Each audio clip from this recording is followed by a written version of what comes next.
but also take the opportunity to welcome you to such a historic event that we're expecting to host here today.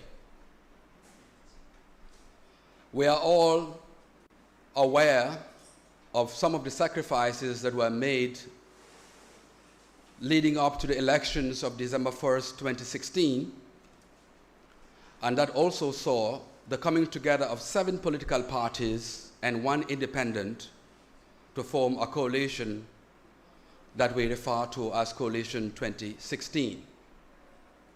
Today, we intend to interrogate the successes, failures, and lessons that we may have learned out of Coalition 2016. We are well aware that this is an election year, and we've seen through social media a lot of people questioning, in fact, the need for such a debate here today. And my answer is simple. We must question the past, research it, learn from it, so we can create a better future. And this debate is the beginning. Gambian media are becoming very active in the democratization process of this country. So there will be opportunities for other debates that will be focused on current day matters. Today our focus will be on Coalition 2016. The challenger, Dr.Ismaila Cessay of flag bearer for Citizens Alliance political party, that all members or members of the Coalition 2016 have failed and in fact betrayed the expectations of Gambians. He would be in a better position to make that argument. But the House rules today are simple.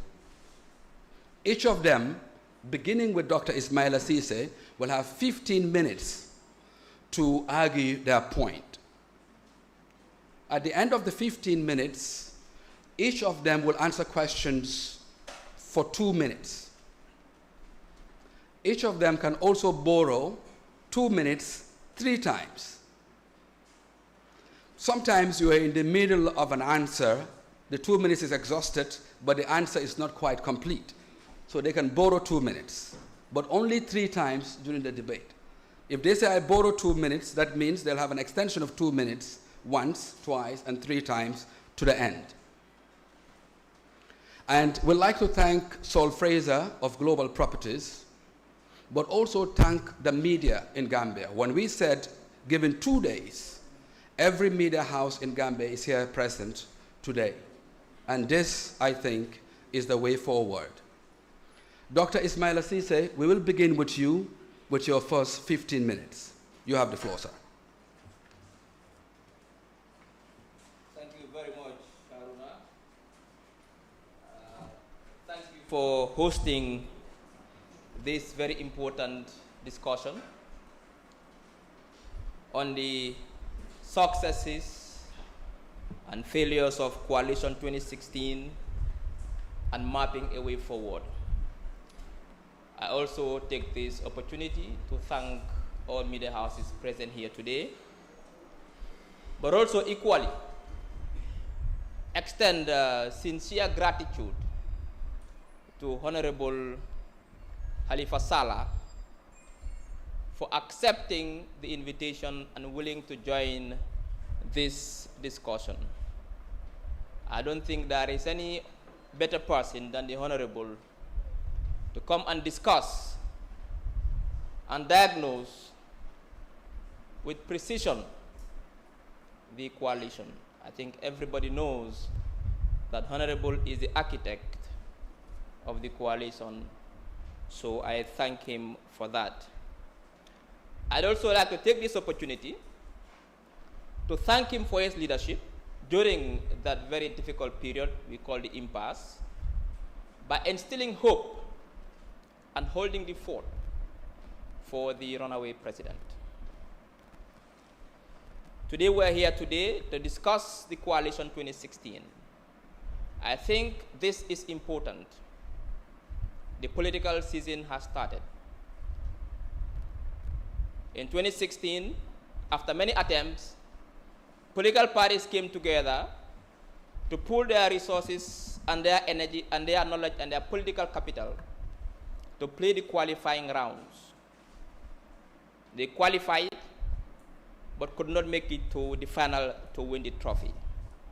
So therefore, it's important to know why, so that, because most Gambians, are talking about possible coalitions. It's important to know why the 2016 coalition failed, so we can learn lessons and avoid such mistakes in the future.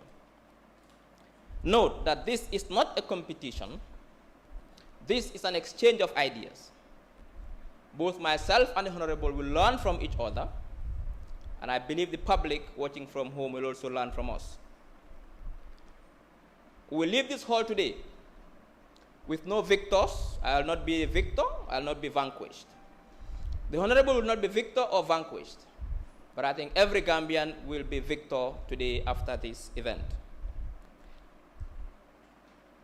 Political parties should nurture the culture of what I call the 4 C's: to coexist, to consult, to cooperate, and to challenge. But when they challenge each other on the basis of the exchange of ideas that can help transform this country. This gives voters the opportunity to weigh different solutions to the country's very many complex problems and make informed choices at the polls. So I hope this will be seen as the first of many to take place in this country. I, for one, will not vote for any party whose leader doesn't want to come and face Gambians to tell us how you want to govern the country if you are entrusted. There will be no job for you if you don't want to come for an interview.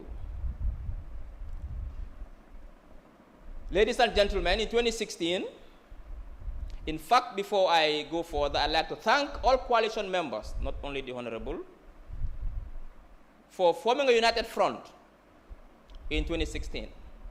Their efforts paid somehow, because we are here today in this hall to debate Gambian politics because of the sacrifices they made. So thank you to all the coalition members. In 2016, opposition parties put their differences aside. They came together and formed a united front to remove Jammeh and initiate reforms that could put this country on a path towards democracy and development, in particular consolidate democracy and also promote the rule of law. To succeed and to achieve their goals, the coalition produced a manifesto promising to implement corrective programs of activities that were very appealing. But even though the coalition succeeded in removing President Jammeh, it is my argument that the second task, which is the most important, was shortcoming and it was a failure. That is, the agenda as published in the coalition manifesto and the reforms they promised to do, they were not successful in doing that. It is also my contention that this was a collective failure of the coalition members. The coalition established 2 documents. I think when you do some research, you'll realize perhaps it's 3. That's what they call a draft MOU, which was not signed. And once it's not signed, it's just a draft, it's just a memorandum. I don't know whether we can call it a memorandum of understanding. I think Honorable can help us with that. That's also called what they call the 17th October Agreement, which was signed, obviously. But also there's what they call the Coalition Manifesto. This was in line, or these instruments, these documents, were established for 2 purposes. or to help the coalition achieve its two purposes. The first one was what? To change government through peaceful means. And the second one was to create an enabling environment for elections in a free and fair playing field. So what happened to the agreement? The agreement was fragile from the beginning. For example, there were fundamental provisions in the agreement which states that the person who will be elected as the flag bearer will resign from his or her party. The second one was that the person to be elected will give a commitment to serve for only 3 years and then step down to resignation, after which we will hold elections where she or he will not contest. However, the coalition members did not anticipate a potential breach of agreement and therefore could not create clear statutory or other legal mechanisms to ensure the terms of the agreement were enforceable. Now, the honorable members also did not test the courts to test the limits of our judicial system like Sid Mati and his colleagues are doing, to take Barrow to court for a breach of agreement. Because for me, the agreement was legally binding. It's a written contract, and it's valid and therefore enforceable. It means that when parties sign a written contract, they are expected to fulfill their obligations under it. Now, for a written agreement to be legally binding, it must contain an acceptance of the contract terms in the document. The most common way to achieve this is through a signature. And as far as I know, and as far as I am concerned, and the Honorable can attest to that, President Adama Barrow, with 3 other coalition candidates, those who contested it in the convention, signed this agreement.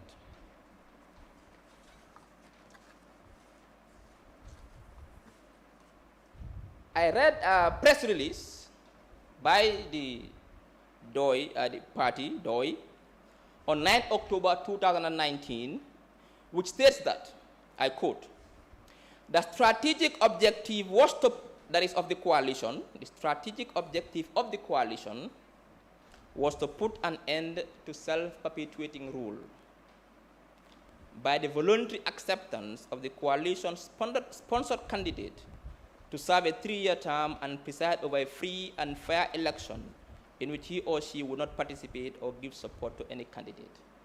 Can you please underline in bold, voluntary? Doi is saying that the objective was to put an end to self-perpetuating rule by a voluntary acceptance of the person who was going to be elected as the flag bearer. Now, why sign an agreement where compliance is voluntary? That should have been a gentleman's agreement. In order to sign an agreement, if compliance is voluntary, and that is my argument. In fact, another top coalition member was quoted to say on April 5th that the agreement was a gentleman's agreement, which I also think that was in the case, because the agreement was signed. It means that you give your consent that you will fulfill the obligations of the agreement. Let me hasten to note that nothing was wrong with this clause in the Constitution, that the person to be elected as the flag bearer should resign after 3 years. Nothing is wrong with that. Because why? As in Section 63 of the Constitution, it provides for a 5-year term, while Section 65 of the same Constitution provides for the resignation of the end, before the end of the 5-year term. So even though you are elected for 5 years, there is nothing wrong in you resigning after 2 weeks or after 5 years or after 3 years. So nothing was wrong with that provision in the agreement. But it was also the responsibility of the coalition members to hold that person to account. But as we all know, no attempt was made by coalition partners, either individually or collectively, to hold him for account for breach of contract or for breach of agreement. Let's briefly look at the agenda, because removing the incumbent was one goal. The most difficult and most important was to govern, to change this country, change the institutions, reform the institutions. In the coalition manifesto, promises were made. They call it the agenda. The agenda was published, and reforms were promised to be implemented on issues such as education, health, governance, economic reforms, human rights, and justice. Now, some of the promises made in the agenda that were seen to be fundamental for the democratization process were not fully implemented. I'll give examples. Number one, the agenda promised that they will establish a body of jurists and competent personalities to review the Constitution with a view to cleansing it of all provisions which are inimical to democracy and the rule of law. What we saw was not that. What we saw was wholesale change of a constitution by spending $116 million, and it didn't get anywhere. But I would also like to give credit to Honorable who raised this issue in Parliament, but he wasn't listened to. The other promise was that in tune with Section 39 of the 97 Constitution, 2 minutes, Dr. Sise, 2 minutes. 2 minutes to go. Yeah. Of the 15 minutes? Yes, sir. Okay, can I borrow my 2 minutes then? Yes, you can borrow your first 2 minutes now. Yes, so okay, then I'll have to move. But there was an agenda which promised to do certain things. Now let's come to why I think the coalition failed to implement the promises they made. One was leadership. The leadership that was provided during the impasse was not matched when it was needed after the impasse. What we saw was that the architect of the coalition, which is the Honorable, he kind of laid back a bit, and that left the coalition void of leadership. And I think every Gambian wants to even know. I'll take this opportunity to ask Honorable whether he was offered any cabinet post. I think we all want to know that. But also, if he was offered, why didn't he take it? Why did he opt to go to assembly instead of cabinet? Also, I think the coalition failed to defend the coalition members. Why? Because the coalition was undermined by a few people. I'll give examples. One prominent member was in Dakar and said that he had sacked another prominent member who was the spokesperson. He was sacked as the spokesperson. The other one was what? Another prominent member said that the president should go for 5 years instead of 3, and anybody who doesn't like it should go to the courts, and that was not defended by the coalition members. But also, when the first victim of the president, that is the Minister of Interior, was sacked by the president, the coalition members did not challenge the president to say you are violating the principles of the coalition, which is that you must appoint all 5 ministers in consultation. Into the borrowed 2 minutes now, sir. Constitutional coalition executive committee, but that wasn't even set up, and there was also no secretariat. So that was also a problem that happened as well. So the coalition was not defended. So we could see from the onset that there were power struggles within the coalition as well. Also, if we were part of the coalition that time, we would have had the foresight to plan for a legislative governance framework, which was not there. And it brought the argument of tactical alliance and coalition alliance, which rendered Parliament almost in a state whereby it was highly polarized, and today we saw what happened, and one of the victims was the Constitution. So, finally, every Gambian put their trust in the coalition to change this country. That is why we voted. We exchanged our votes for the promise they gave us, and then every Gambian also took part and helped the coalition that led the crusade. Therefore, collectively, we applaud them. But in my opinion, they failed to finish the job, a job that they promised to the Gambian people, and failed to defend and promote the interest of the coalition, and oversights and mistakes led to monumental failures with far-reaching consequences for our democracy. They failed to replace the bad system. They sought to change with a better one, and all the reforms that they promised did not, either were not initiated or they failed. And all members are responsible for this failure in my argument. To move on and to have trust from the population, I think members should acknowledge that there were shortcomings, accept it, accept the weaknesses, take collective responsibility. That is what leaders do. When there is success, they give credit. When there is failure or weakness, they come out and take responsibility. Thank you. Thank you very much, Dr. Ismaila Cessay, Citizens Alliance Political Party. Now, Honorable Halifa Sallah will have an opportunity to respond in his view if, in fact, Coalition 2016 have failed the Gambian people, or was the success it was designed to be. Honorable Sallah, the floor is yours. Every analysis must take context into consideration. You must have the point at issue, interrogate it, gather the evidence in order to pass judgment. Unfortunately, and maybe the Honorable Dr. Sise will clear that point, I don't think he has ever read even the coalition agreement. I may be wrong. But his premise will either indicate that he has not read it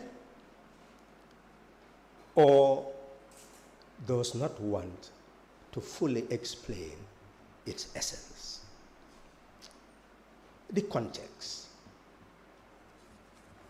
Here is a document called Opposition Parties' Proposals and Demands for Electoral and Constitutional Reform in the Gambia, 7 April 2015. This was sent to the President, to ECOWAS, to all international organizations. After that, on the 20th of July, 2015, the executive came with this act to amend the Elections Act. And Section 43 decided to increase the deposits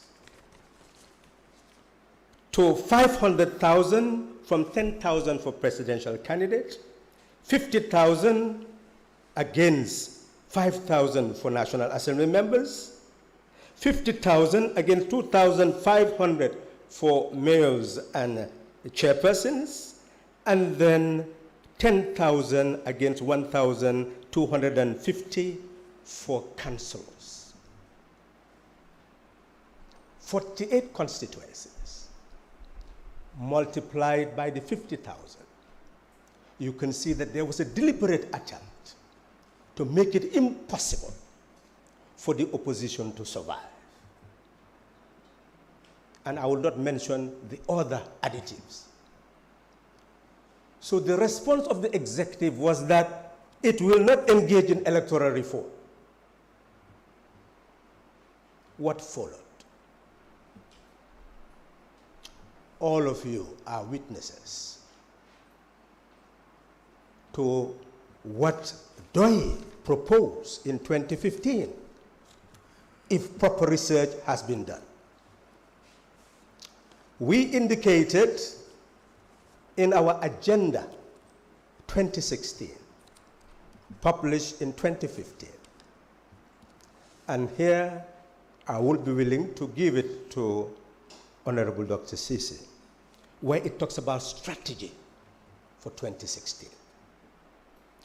The agenda analyzes that it was the deliberate attempt of the government to frustrate the opposition. And the opposition responded in 2012 by not participating in the elections, National Assembly election, unless there was electoral reform.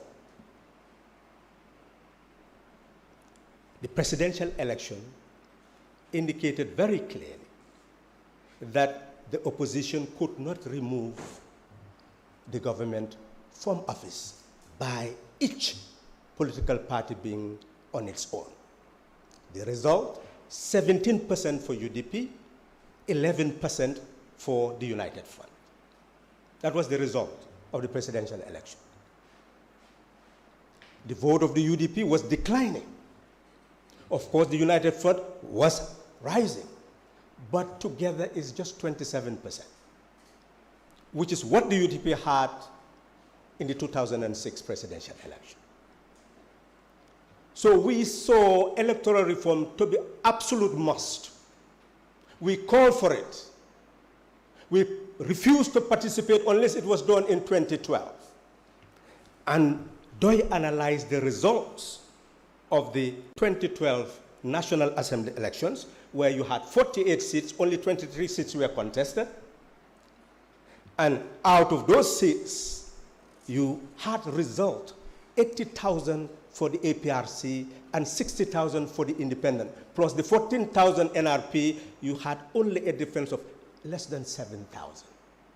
Showing that the APRC, regarding the popular vote, did not have that full control of the population, especially when we took into consideration that over 790-something thousand were supposed to participate, only 23 constituencies participated, numbering about 300-something thousand, and out of those 300-something thousand, only 150-something thousand participated in the National Assembly elections. We had 5 people who were not APRC, 4 independent, 1 NRP. So moving forward, Doi analyzed that if we are to participate in the 2016 election, we must insist on electoral reform, failing which we must build a coalition. So essentially, that is history. Now, looking at the coalition, in September, I was elected as a presidential candidate. We saw the temperature. The leader of the UDP was in prison. Gambians abroad felt that there was no way of changing this country except to overthrow the government.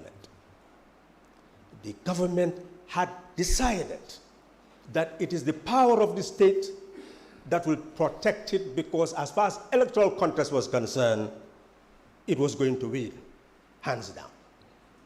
It was not threatened by any opposition. The temperature was rising, and Doi saw the need to implement its tactical objective, to try to build a coalition. I convened a meeting at Kairaba Hotel, deliberately, because any other place the government was suspicious of meetings of the opposition. And it would have been very easy, wherever the opposition met, to say, well, they are preparing for something else other than election. Because the person who was in power never believed that no right-thinking opposition would ever think that you can remove him through the ballot box.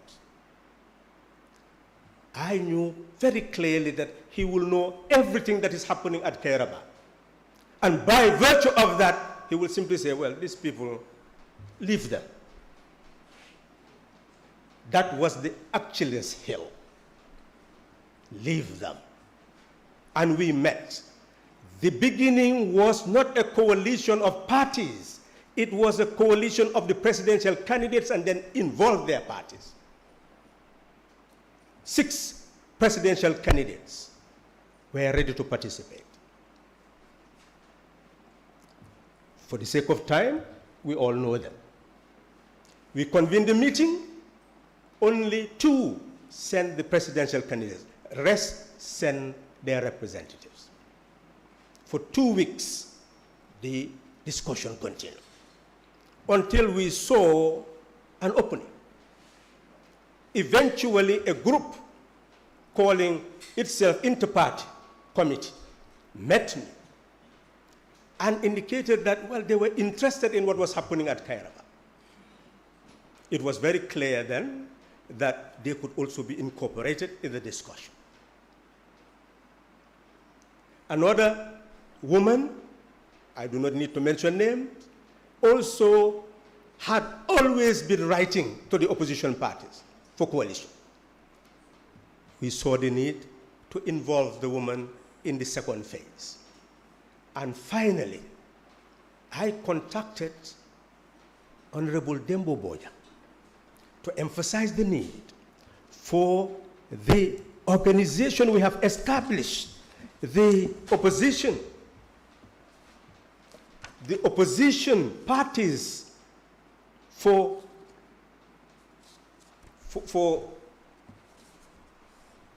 GOFA, that is opposition parties for electoral reform.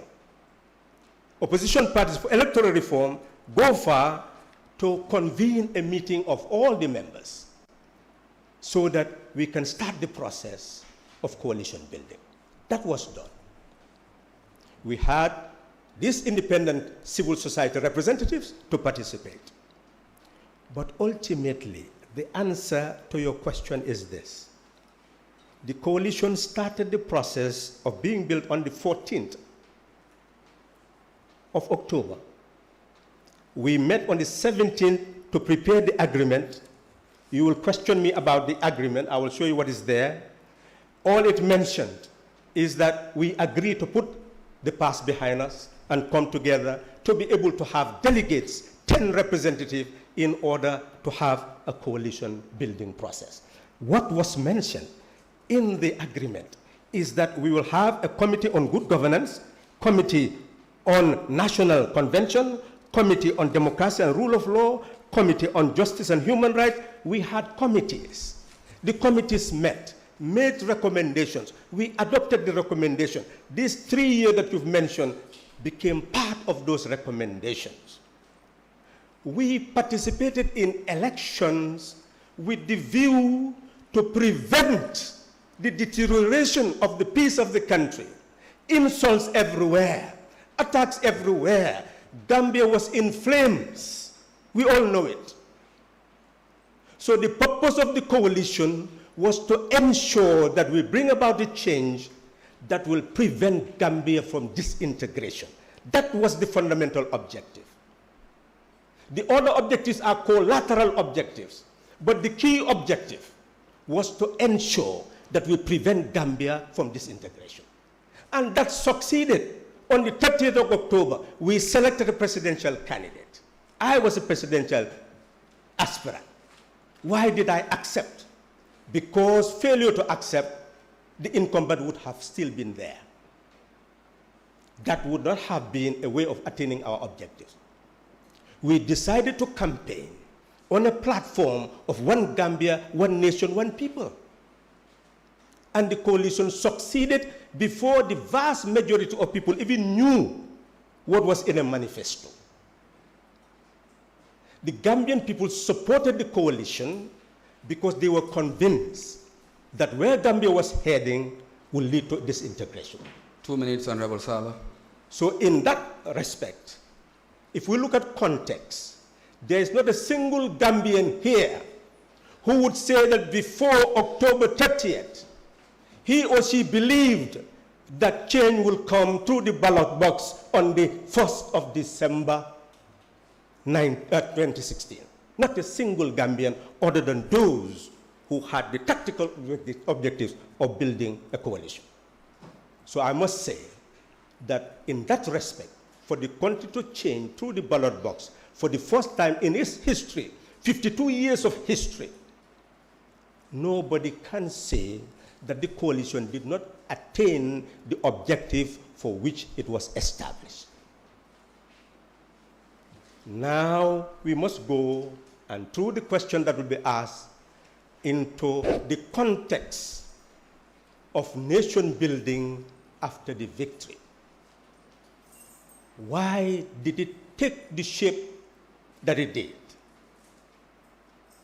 25th of December, prior to taking over on the 19th, we established the fact that the constitutional legitimacy was the primary objective to be defended.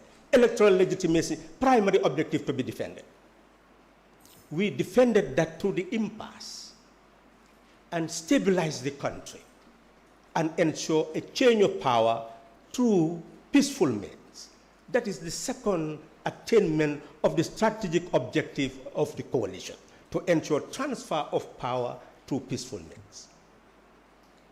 On the 19th, the president assumed office. On the 24th... Time, Honorable. Can I borrow 2 minutes and conclude? Yes, you can borrow your first 2 minutes as well. So in that sense, then, we have seen that trajectory of a country changing without any looting, without any killing, without any war, no invasion by economic. They were received as forces of solidarity rather than force of invasion, as we have seen in 1981. Who on earth would say that the coalition failed in that respect? So all the objectives for which the coalition was established were actually attained. And finally, we had to go to the second stage, where the coalition needed another memorandum of understanding, which it never signed. If you want to know why it wasn't signed and the implications, the contradiction within the coalition, I believe that is what we are here to interrogate. But as far as fundamental objective is concerned, the coalition led the Gambia to change office to the ballot box in peace. Thank you very much, Honorable Sallah. This part, I'd like to introduce Keba Kamara of Keba Kacha and Keba Kamara Kabefo, so that members of the press here present, please, you can go through Keba, because he will be moderating the question and answer. Not yet, sir, not yet, but he'll be moderating the question and answer session with the press. So Adama, please provide him a microphone as well. But I think it is only fair that I give 5 minutes each so they react to each other's deliberations. Would this be fair, Honorable Sallah? Doctor? Very much. Perfect. Okay, so I'll give you the first 5 minutes to react to his deliberations, and then we'll have him also 5 minutes to yours. Now, it is no surprise that I did not read the coalition agreement, because the coalition agreement, even those who signed it, don't have access to it. One of the failures of the coalition is that they fail to ensure that they make enough copies so that every signatory has his or her own copy, and it's nowhere to be found online. The only thing online is a draft, like I said, a draft MOU. If you read Doy's Gonga, the specific objectives of the coalition are clearly stated, that it is 2 phases. So I disagree that it has achieved its goal by initiating peaceful change, but not going further to create the enabling environment for an election in a level playing field. That is not going to happen this election. We still have a president in State House who is still using the power of incumbency. There is no new constitution, no new electoral laws, no new civil service reform, no security sector reform. So how can we call that success? Yes, they've achieved one goal, getting into the tournament by qualifying through the primaries, but failed to do good, to try and get to the finals and win the trophy. So what does that mean? They have to go back to relegation and start again and remove another incumbent who is using the same instruments the same institutions, the same laws as the predecessor. So for me, that is not success. Honorable also, it seems like he agrees with me to some extent that they have failed, in the sense that he did not counter any of my arguments. Instead, what he did was to give context which we know already. We all know what happened. And like I said, we thank the coalition for that, but I still maintain my position that they still did not succeed in what they sought to do. 2 minutes, Dr. Sise. Before I conclude, I still like to reiterate my question to Honorable, that every Gambian wants to know, because there is so much misconception out there. The Honorable was offered a cabinet post and he rejected. There are those who are saying, no, he wasn't offered. I think it would be fair for the Honorable to himself tell us whether he was offered a cabinet post or not. And if he was offered, why didn't he take it? And if he was not and opted to go to the National Assembly, I think I really want the Honorable to answer that question for me. Thank you.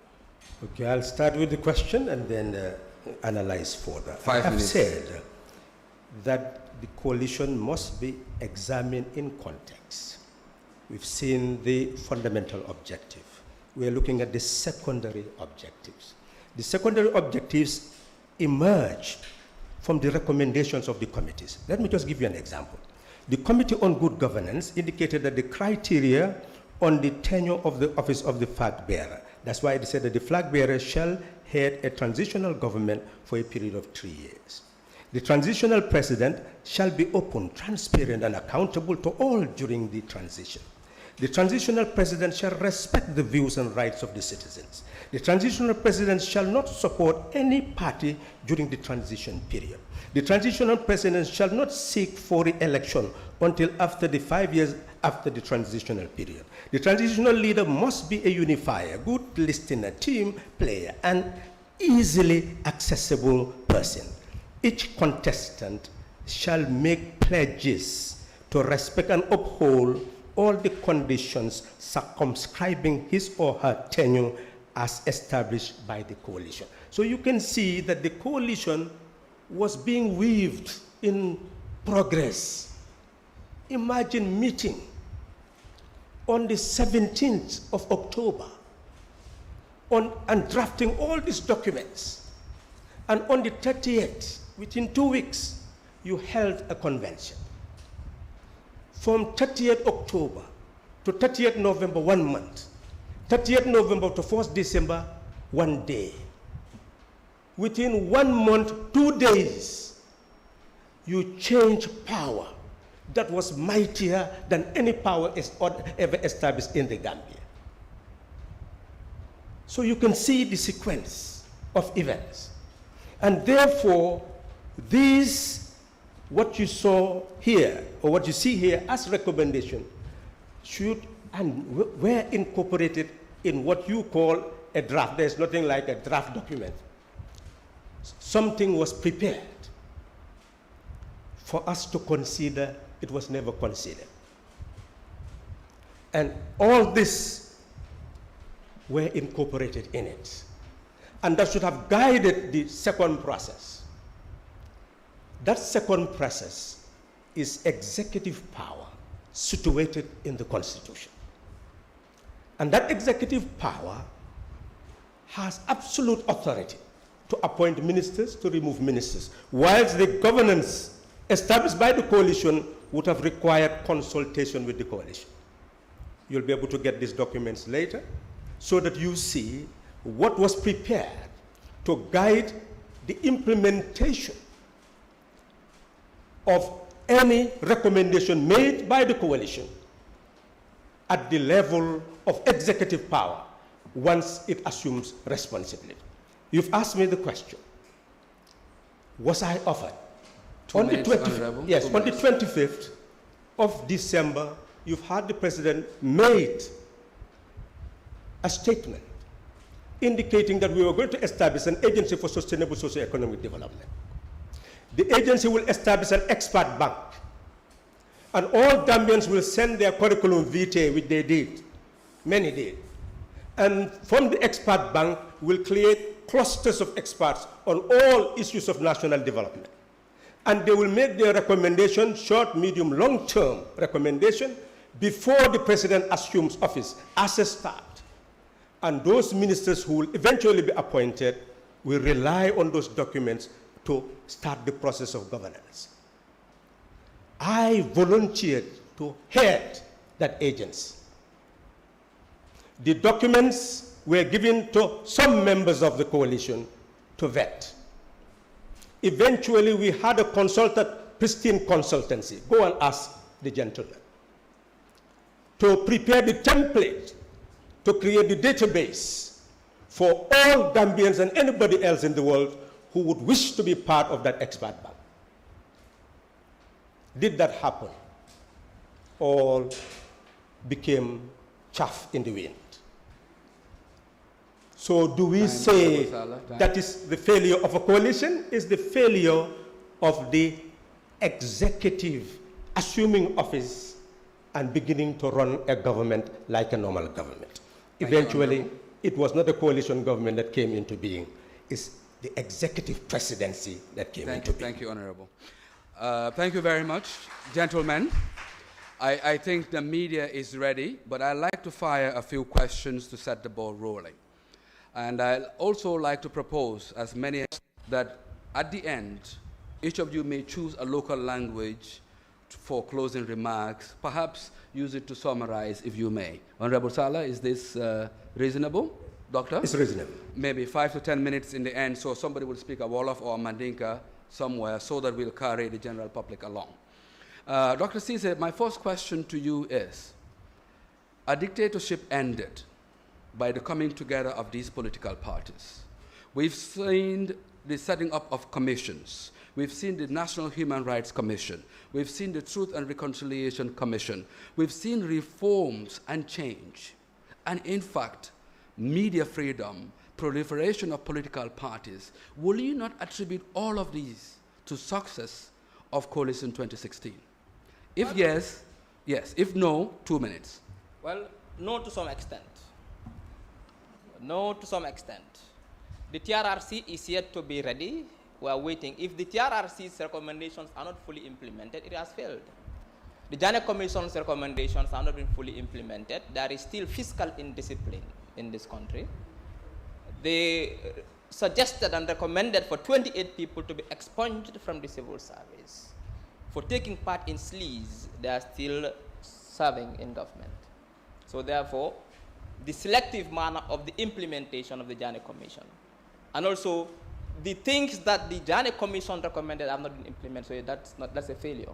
As we saw recently, when we received these so-called COVID organics from Guinea-Bissau, a government official went to the central bank to withdraw 2.1 million from the counter, and the statutory limit was to be $100,000. So it means that for that has failed. Media freedom.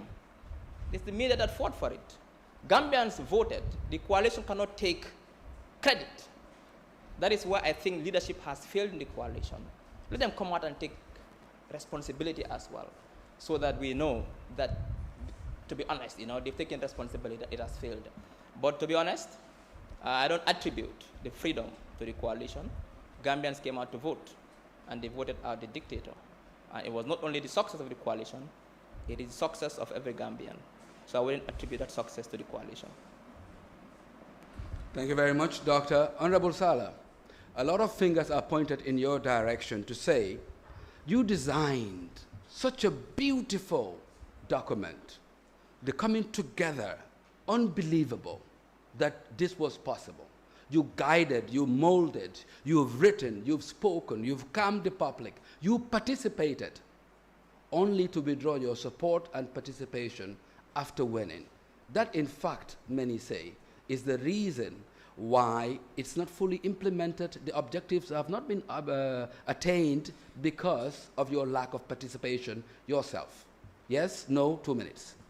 I believe we must distinguish before you establish a government and after you establish a government. The coalition is pre-government and post-government. I have made it very clear that the coalition ceased to exist once executive power was assumed. You started to have a normal government. That is the reality.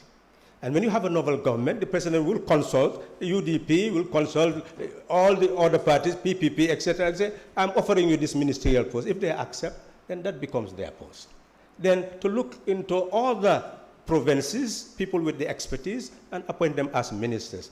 That's executive presidency. I will not take account for anything that went wrong after the assumption of office, because nobody consulted me on how to run a government after that. That is the point. Secondly,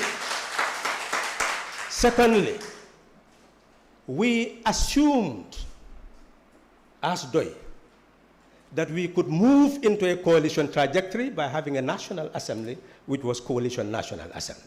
But that didn't happen. And I must ask Dr. Sise and all the other people who talked about the failure, why didn't they stand for National Assembly elections? It was open to every Gambian to go and stand and be a National Assembly member because the coalition did not exist anymore. We did not participate as coalition members in the National Assembly election. Every single Gambian could have participated. Why did you not participate? To save this country. Time. To give clout to the National Assembly. You want to borrow a second 2 minutes? 2 minutes, yes. Go ahead. So in essence, it is easy to indict, but very difficult to assume responsibility. I did not run away. I saw what was happening. I knew what I could do and what I could not do. And I continued to assist the president to the best of my ability in the decision-making process until it was time to go and contest for a National Assembly seat, and I went and contested because I knew that in that National Assembly, this is where we are going to serve as oversight, to continue to expose what is wrong and show what is right. It is now left to the executive to accept what is right and abandon what is wrong, failing which I can now stand and say, this is an executive that needs to be changed. And I will have the moral authority to say that. Now I have moral authority to say, this executive needs to be changed, there is need for system change, and nobody can question me. Thank you, Honorable Sallah. Dr. Ismaila, everybody, well, not everybody, I'm exaggerating here. A few people had said, well, Dr. Ismaila Cessay himself is a product of the success of the coalition 2016. He's standing here today as head of a political party, which may not have existed if Jammeh was still president. What do you say to that 2 minutes? How many parties were registered when Jammeh was in power? A few. GPDP was registered when Jammeh was in power. GMC was registered when Jammeh was in power. So Jammeh's being in power did not inhibit anyone from registering a political party. Even if Jammeh was in power post-2016 and CA wanted to register a political party and follow the procedures, I think we would have still registered a political party. So that excuse, that rationale, that argument is really weak because there is evidence that parties were registered when Jammeh was in power. That's it. Honorable Sallah, a lot of people also are saying, I'm sharing a lot of opinion here today, of course, that if you had any opportunity now, you, and by extension, DOI, may not consider coming together with other parties as a result of the failure and disappointment that you may have experienced in 2016. Yes, no, 2 minutes. 2006, I was made a NAT coalition candidate. Upper Salum, Lower Salum was supposed to be handled by some of the NAT members. One went to the UK, the other, after we fixed his transport, decided to move to the APRC. So if it is just sabotaging the progress of DOI, that should have been the end. But in 2011, we supported the United Front and had 11% of the vote to the UDP 17%. And some are saying, well, it is the UDP who enabled the coalition to win. But here, 2011, 17%, 11% for the United Front and rising. So essentially, in 2016, if you follow how the elections went for the candidate, I could have protested. You've heard all the coalition leaders saying, Dr. Sise is saying that, yes, a party has been registered, but where was the GMC leader when we were establishing the coalition? Where was the GPDP leader when we were establishing the coalition? All had left the country.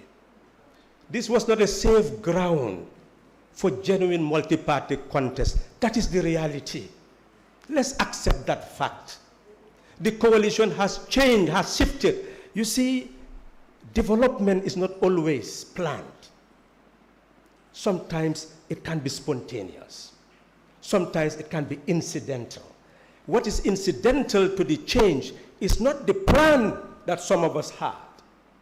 But today you have a judiciary that can stand and say, this independent National Assembly member has been removed by the executive. Go back to the National Assembly. That is the progress that the country has made. For a civil society organization to say, 54 million, you have not done it according to the Constitution. To be court, removed. That's what we should take into consideration. That because of the environment that has been created, Gambia has indeed changed. But it's not necessarily a change of system. Time, sir. We must now move to the next change. Thank you. Thank you. Dr. Ismaila Cessay, my last question to you, and I'll have a last final question to Honorable Sallah before we go to Keba and media here. 2021, December is around the corner. Will you, via Citizens Alliance, consider coming together with other like-minded political parties? Seemingly 20 presidential candidates or more. We have 18 registered. We have 2, 3, 4 independents considering. Are you imagining forming some sort of an alliance, some sort of a coalition for 2021? Well, we at CA don't believe in forming alliances just to remove an incumbent. We believe in being part of alliances that will bring change, sustainable change. Removing the incumbent is one job, like I've said. Changing is another. So we'll have to consider those things. The agenda must be right and genuine. The framework must be right. Policies and platforms and visions must align.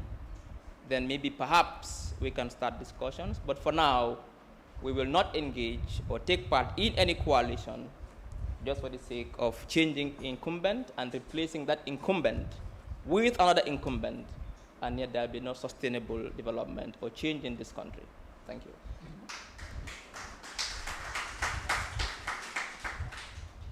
Honorable Sallah, you talk very passionately about system change, system change, system change.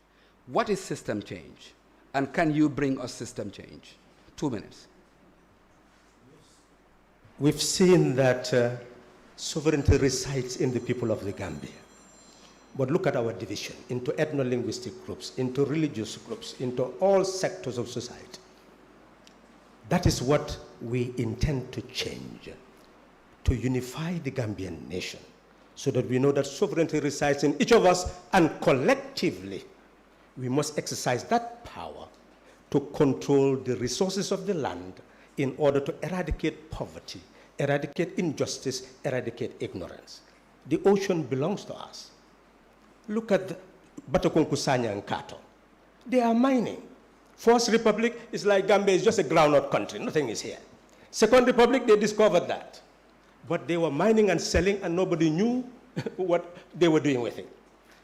Current situation, license, and you take control of what belongs to the Gambian people. We are saying system change means that what is there, the minerals, belong to the people. If you're going to give a percent, maybe 10%, but the 90% or more must be owned by the people, you will take that, put it in a central bank, into a cooperative fund, which you can now utilize to provide that child who comes from GTTI and has no means of production. You will say, here is what you can use to go and mill the cows, provide some form of processing. That is what we are talking about. You will utilize that to give it to the farmer, where you'll have the seed, fertilizer, and farming implement for the farmer, and they will pay back into the cooperative bank exactly what you've given them. It's a revolving fund. We are saying that you move to the person who also want to buy those goods to market, so that in doing so, the cooperative bank will give them with the means to be able to do the purchasing so that they'll be able to sell. We believe that that process will create a Gambia owned by the people, resources owned by us. Thank you, sir. Now I hand over the baton to Keba Kamara to coordinate with the media. Everyone can ask a direct question, not longer than a minute, not more than a question. And then you can ask a direct question. First question must be addressed to Dr. Sise. Second, to Honorable Sallah, and we will do it that way. We will not repeat or continue to ask one participant. So we'll pass the baton, ping pong, to each. So first question must be addressed to Dr. Sise. Thank you very much, Mr. Drame. We've also seen some party militants here. I'm not sure whether they are allowed to ask questions. Absolutely. I think everybody here should be able to, but let's prioritize media. It's a media event. Each media house, one question. Yes, sir. Should not be more than 1 minute. Yes. Those are the rules. And not more than a question. And must be addressed to Ismaila Cessay for the first one. Thank you. Keba is coordinating. It's his choice. Second question. Okay, thank you. Thank you very much. Yankuba Jallo, Foreign Newspaper, sir. Sir, you have faulted the coalition for not taking steps to take the matter to court to enforce their agreement. When the Supreme law of the land, the Constitution, does not provide any base to compel someone to resign. So what would have been, why should the coalition take their agreement to court when the Supreme Court give the president 5-year mandate? The 5-year mandate is guaranteed by Section 65 of the Constitution, I believe, which says that the president has a mandate of 5 years. But the same Constitution, Section 63, also gives the president the latitude to resign anytime when he wants to resign, and that will not violate the Constitution. So the idea was that there was an agreement that was signed that became a contractual agreement. So therefore, I see no reason why that could have not been tested in the courts to see whether there was a breach of contract by the person who did breach the contract. That has nothing to do with the Supreme Court. It's very clear. If President Barrow had decided to resign after the 3 years, serving for 3 years, he would not have violated the Constitution because there are provisions that you could resign as president. So I saw no reason why that could not have been tested in the courts.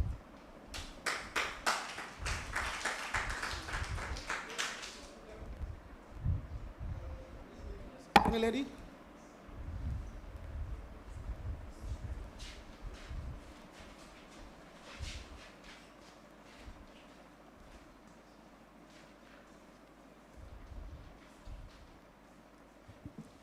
Thank you very much. Well, Dr. Sise. I am Abdullah Dabo. The question must be to Honorable Sallah. Okay, sorry. I am Abdullah Dabo from Paradise TV. My question to you, Mr. Sallah, is the fact that the executive of the coalition failed to attain a certain goal or some of their goals.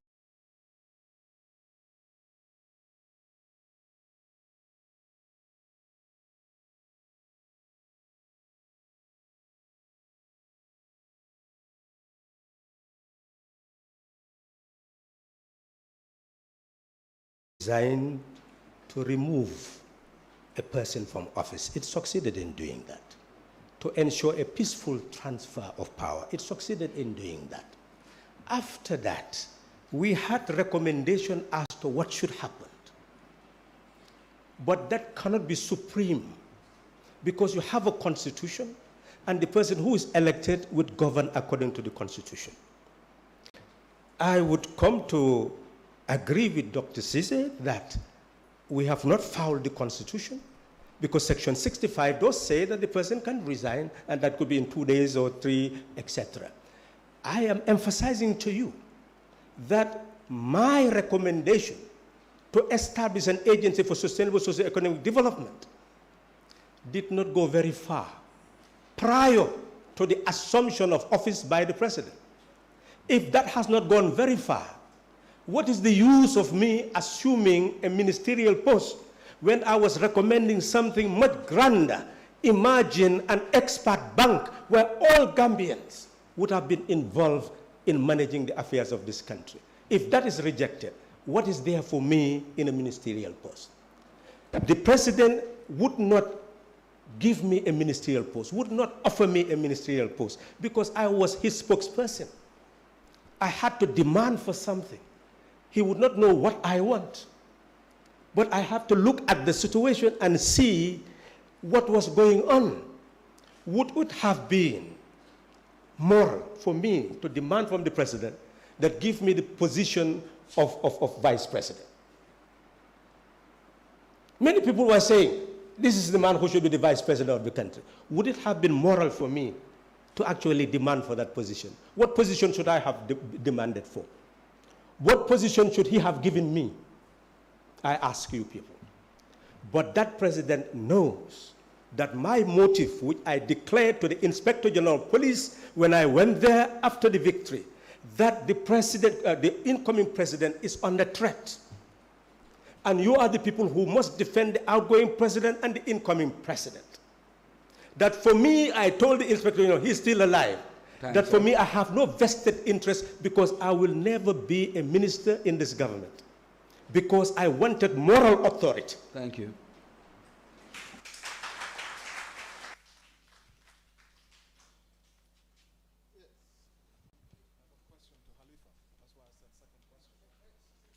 Does anyone have a question for Dr. Cessay?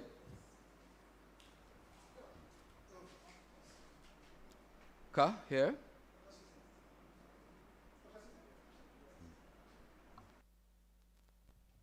Thank you. Yes. Thank you. I would have loved both participants, but Dr. C. Okay. Yeah. All right. My question is, both of you have made valid arguments, and I want to know what your opponent has said that you agree with. Well, apart from the fact that the first phase of the objective of the coalition had succeeded, that is, they were able to change government peacefully. I agree with that. Honorable Sallah? I have seen an attempt for us to try to have a holistic view of coalition prior to assumption of office and coalition thereafter. I believe some facts are missing, and with an analytical mind, if those facts are present, I believe the conclusion which Dr. Sise made would not be made. That is a blanket allegation that all of us are responsible for what is happening now. I beg to differ in that regard.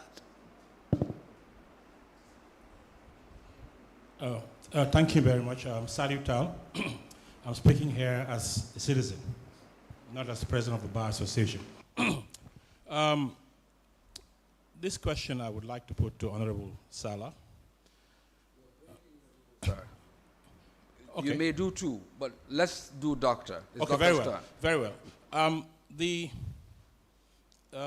doctor said that the coalition should have tested the courts by perhaps litigating over the breach or alleged breach of contract of the incumbent. Dr. Sise, have you sought legal advice as to whether or not an agreement of this manner is justiciable, given that the Constitution stipulates what the mandate is? And secondly, do you think that the coalition in coming to this agreement or recommendation, as the case may be, averted their mind to the constitutional provision and also what to do in the event that the incumbent does not resign? Thank you. I got confused with the second part of the question.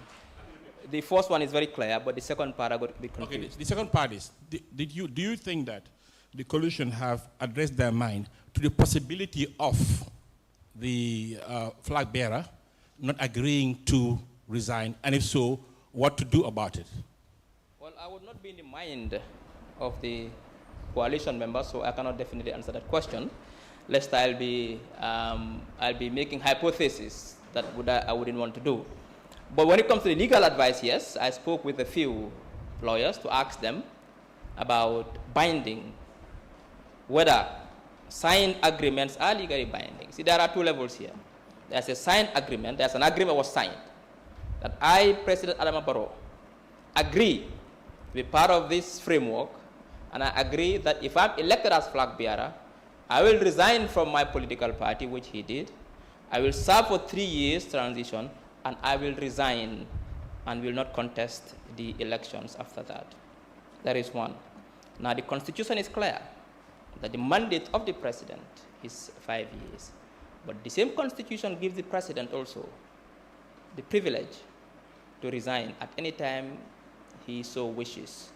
So for me, I see nothing wrong with the president resigning from power to fulfill an obligation that he himself signed. I believe that if I was President Adama Barrow and I made a pledge, I made a commitment and I signed, and that's an obligation, I would have resigned to fulfill that pledge. Now, whether the Supreme Court would rule in favor of President Barrow or not, I wouldn't know, but for me it wouldn't have been bad to test the waters and stretch the limits and resilience of our judiciary. Thank you, Doctor. Keba, maybe we try to get 2-3 more. 2-3 more? Yes, I mean, I see a few hands. You may ask 2 questions, as long as you direct a question to each. I think this is possible.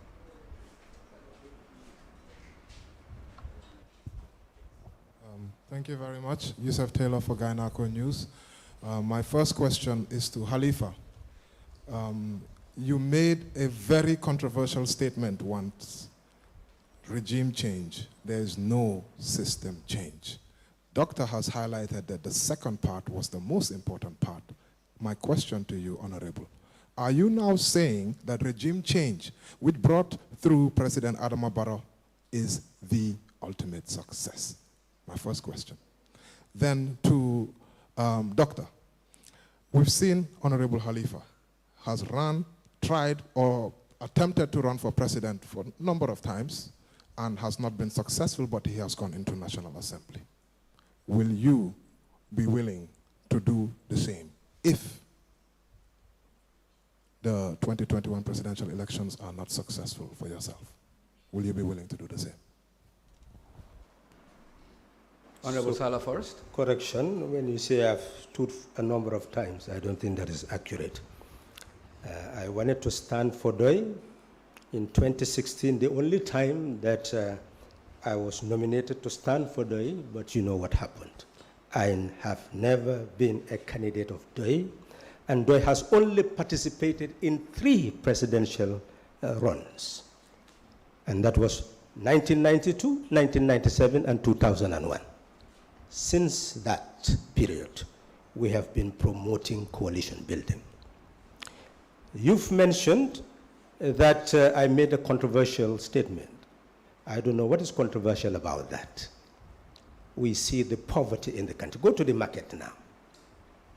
What is the price of meat? What is the price of rice? What is the price of food? Is that system change? How many people? Over 500,000 young people come out of our school system every 12 years. What is the possibility for them to get work? Is that system change? I emphasize that the coalition was not designed to ensure system change. It is a transitional instrument to shape the Constitution, shape the institutions, carry out the reforms so that we have a foundation for a leap forward. That was the objective. Even that objective has not been attained.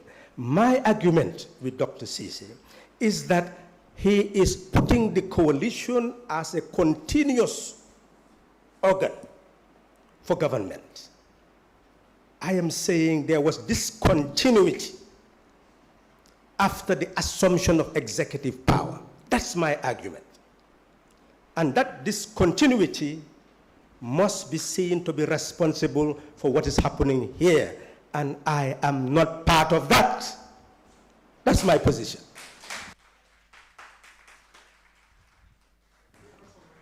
Dr. Sise? What's the question? He said I didn't answer his question, please. Let's allow him to do a follow-up, just to be sure that the point is clear. Keva, yes. Can we get to Flex? It's his right to get clarity. So we'll give 2 minutes so that he's clear.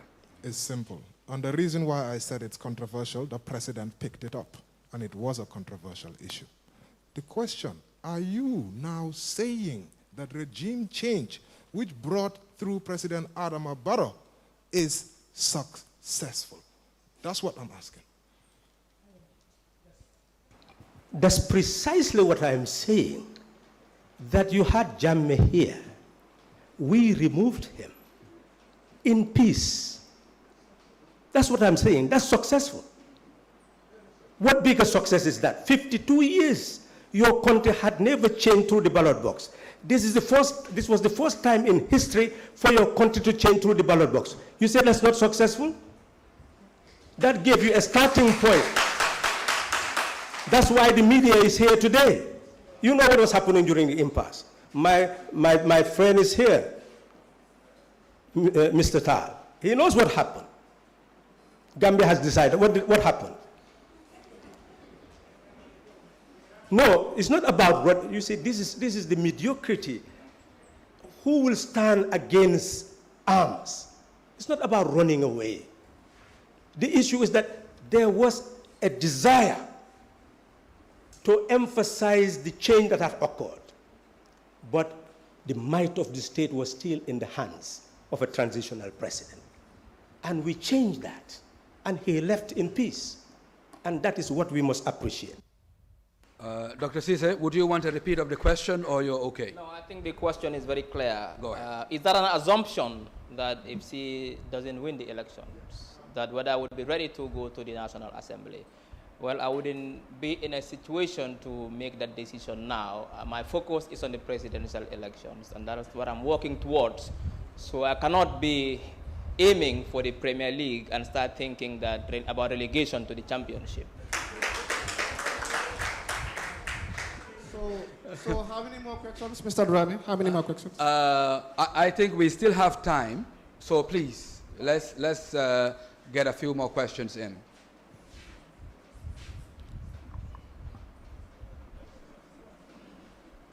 Greetings, everyone. I have a question for Dr. Ismaila Cessay. I see him giggling when Halifa makes a statement about the Gonga, which is the economic corporate model of DOI.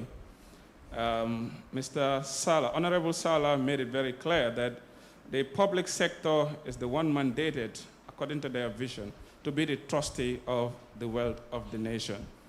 And through the corporate model, the public sector or the state would be responsible for the marine, terrestrial, and atmospheric resources of the state. Yes, very direct. Mm-hmm. I want to know if this corporate model of economic operation has been successful and could align with your economic model as a party, and what are the gaps in terms of differences? Thank you. So there are three questions: whether it has been successful, whether it aligns with our economic policy, and what else? Are the different? Obviously, I mean, the cooperative model has different variances depending on the level of the intervention of the state, whether it's cooperative is operating within a centrally planned economy or within the context of a free market economy. And if I understand the DOI's Gonga, they are building productive corporate base, which will be obviously facilitated by public enterprises. Therefore, I think the Honorable can correct me if I'm wrong, it's about the state, a centrally planned cooperative system. Where we differ is that we believe in the power of the private sector.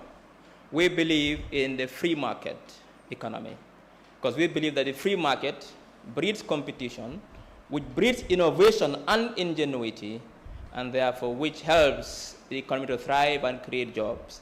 We believe that global capital is necessary because today we live in a hyper-economic world.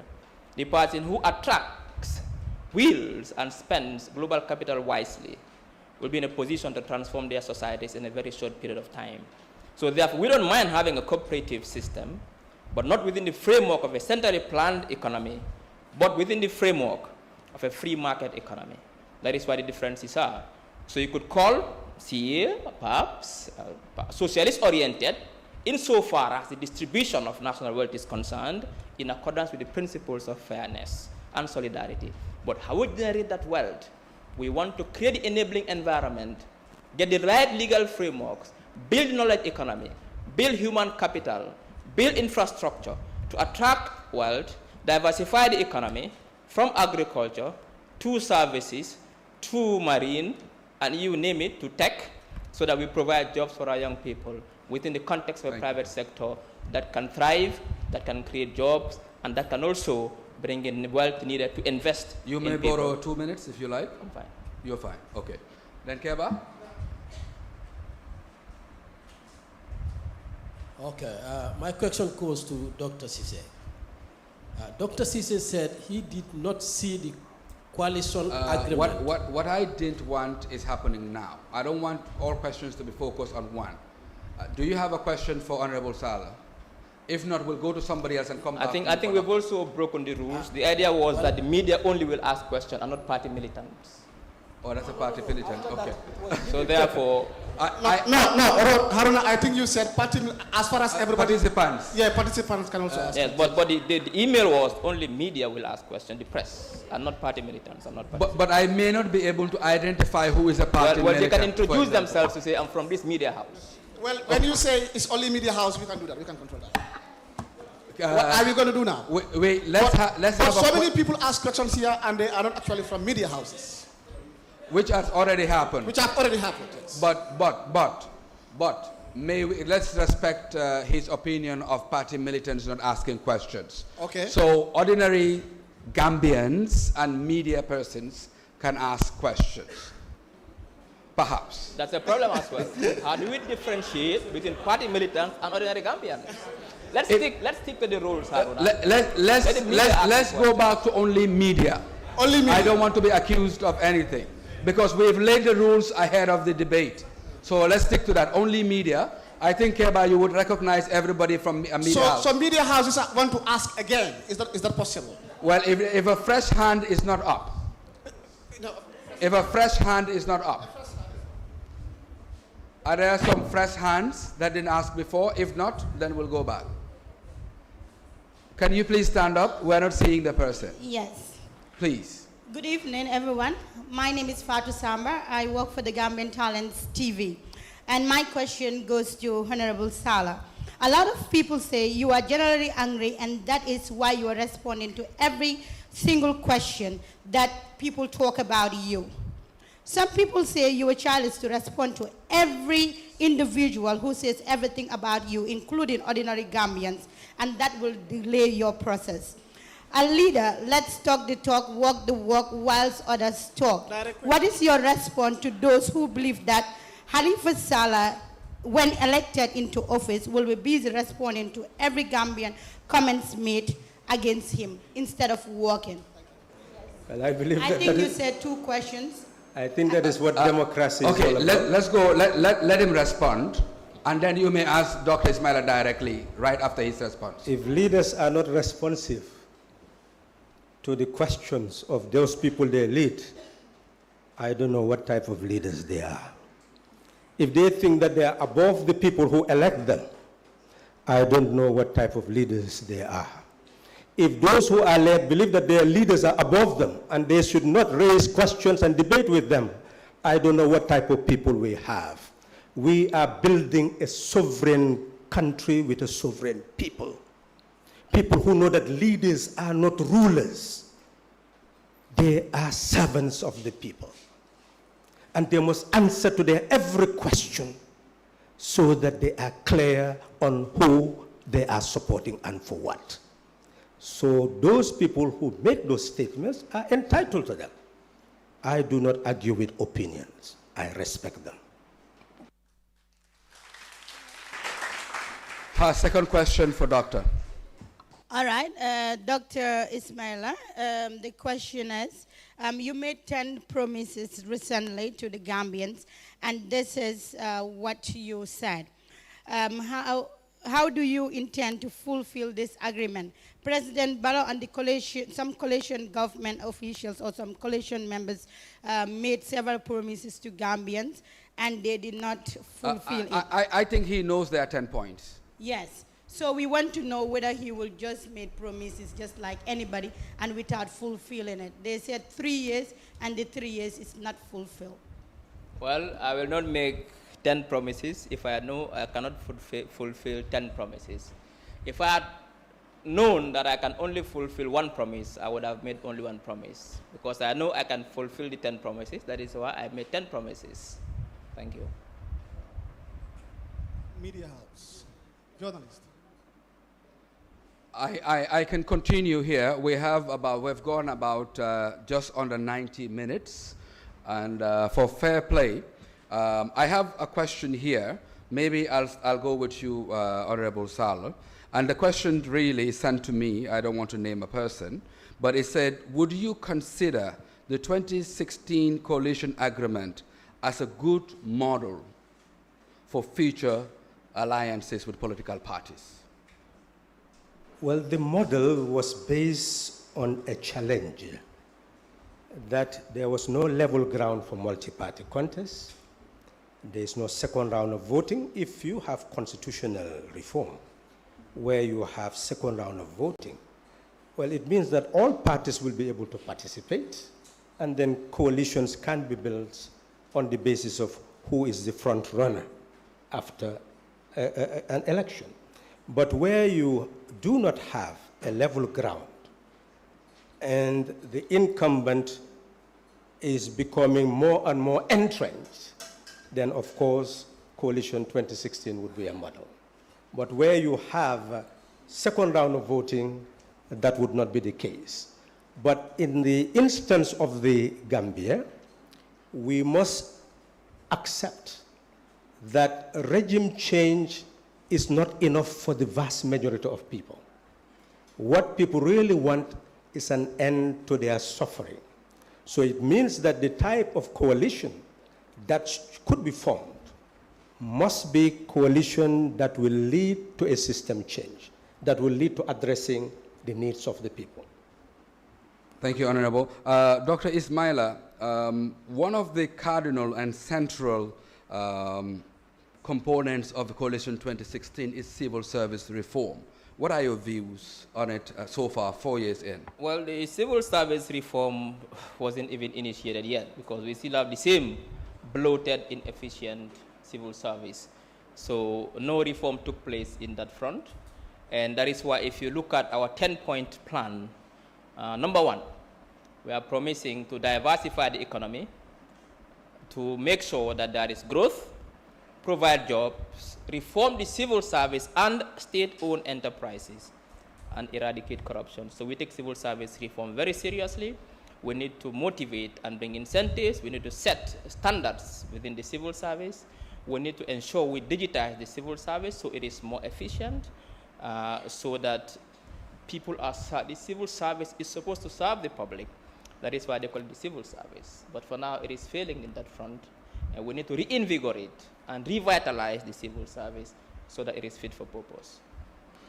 Honorable Sallah, somebody just texted me now to say, if you say that regime change is not enough, are you in fact not agreeing with Dr. Cessay's position? I believe we have agreed in one instance where he said that the type of alliance that should be built for 2021 must be aimed at changing a system. I don't know whether the person questioning is tilting towards that. But if it is simply saying that I was maybe implying that there was system change in 2016, no, regime change. That there was... That you're agreeing that regime change is not enough. Well, now, are you in fact then agreeing with Dr. Sise? I don't know whether it's agreeing, but I think I have declared this since 2017, that there has been regime change and it's not enough. So I don't think I'm stating anything new. I'm stating what I have always stated, that regime change is not enough, but in the circumstances, it was the only thing that could move Gambia to the next level. Without it, we would have been elsewhere. Dr. Ismaila Cessay, is it fair to say that Coalition 2016 is a complete failure, given that without the Coalition 2016, Jammeh would still be in power? Well, I think we need to understand that Jammeh being in power is not the issue. It's about changing Jammeh and bringing someone who will do things differently, who will change and transform the country that Jammeh did not do. As we speak, we are going for elections in a couple of months' time. We still don't have term limits in the Constitution, and that was why we are calling for electoral reforms. There is still no 50+1. We're still going for simple majority. That is why we are calling for electoral reforms. The diaspora will not vote. That is what we are calling for electoral reforms. So, and the Honorable had said that if you go to the market, people are suffering in this country. So what has changed? What has regime change brought to Gambia? Apart from the fact that, yes, we'll come here and speak our minds and debate without the NIA taking us to Bambadinka.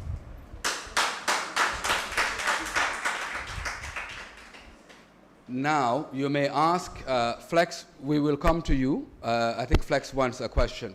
But you may ask each other a direct question. Honorable Sallah, would you have a question that you want clarity on, based on his... Yes. I was surprised when he said that the civil service is bloated, meaning that the objective is to reduce it, because what I have seen is that we do not even have the type of civil service that can currently address the challenges. Look at the hospitals. How many doctors, how many nurses? Look at the number of qualified teachers. Look at the number of... I don't think we have enough people who should render service. And the type of economy he's talking about, it leads to contraction, economic contraction. And it leads to retrenchment of civil servants, because you are not building the productive base. Where will he get the money to run an enlarged civil service? He does not know where to get it. And that is why what they are recommending is to retrench. Feel that the civil service is bloated, so you must actually reduce it. Is that not his position? When I say it is bloated, I mean it is overstaffed. And that we need to streamline the civil service under what they call RRR. We retrench, we retrain, and we reintegrate. Because now what's happening within the civil service, we still have people called messengers in the civil service. We still have drivers in the civil service. We need to reform it so that some of the services that the civil service need, especially in the offices, can be served by the private sector. Why have the paramilitary guarding the public installations and not giving it to private security firms? Why have the civil government employing people to clean offices and not outsourcing it to private cleaning firms? This creates jobs, and it also helps formalize the very large informal economy. So my argument is that the civil service is too big. It is not fit for purpose. We need to find a way to streamline it, to make it more effective by also bringing what they call a confluence of the civil service and technology to bring more efficiency. Does that answer the question, Honorable? Well, it doesn't. I'm in fact wondering. The issue he mentioned is that you will retrench, retrain, and then put them back there. So it means that... Reintegrate means that take them to other places where they can be more productive. So the problem is not because it's big, it's because they are not trained. You believe that you need further training. For clarity, are we talking about quantity or quality?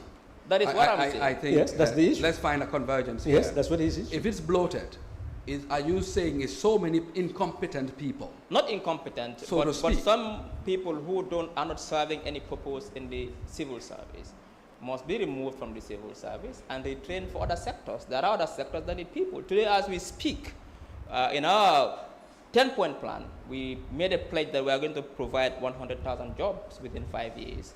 Now, the Gambia has the potential to tap the power of the services sector. If you look at the Gambia's position, it is strategically located, similar to Djibouti along the Red Sea, just that Djibouti is inside Ethiopia, and today they are one of the most vibrant maritime service industries. Now, Gambia today, we can bring innovative solutions and new products to really increase tourist arrivals from roughly 200,000 to 1 million tourists. Is your issue here about quality at the same time? And the numbers, both of them. We need quality. So we need to train and equip and qualify. Of course. So because it's and supposed then to serve also cut the numbers down and send a lot of people to the private sector. But that is why we are saying civil service reform. Does that answer your question, Honorable? Overall. In fact, I'm getting more and more confused because what I'm beginning to question is whether really the plan is to eradicate poverty in the Gambia. What I am beginning to hear is increasing really. If you look at the pay that the civil servants are receiving now, and you look at the package, and with that you believe that you are going to reduce and you expect that you are saving something that will facilitate greater development. The purpose of reduction is not to save. Let him complete. Let him complete, sir. Let him complete. Go ahead, sir. So essentially, what I'm being told is that there is no answer to the poverty of the country. And if that is added to the whole issue that you are bringing a free market, where is the free market in the Gambia? For 56 years, every government aimed to build a free market.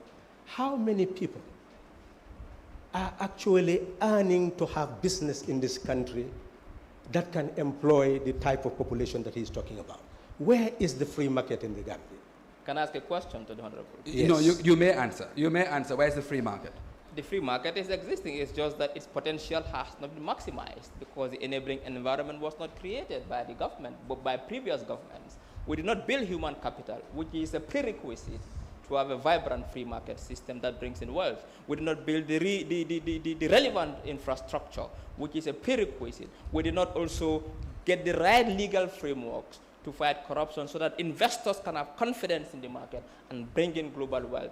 So you don't blame the free market for that. You blame the ineffective, corrupt, and inefficient governments for that, and not the free market itself. So where will these people invest when they come? Do you see the land? Are they going to invest in land? Well, there are many sectors. Investors like which sector, for example?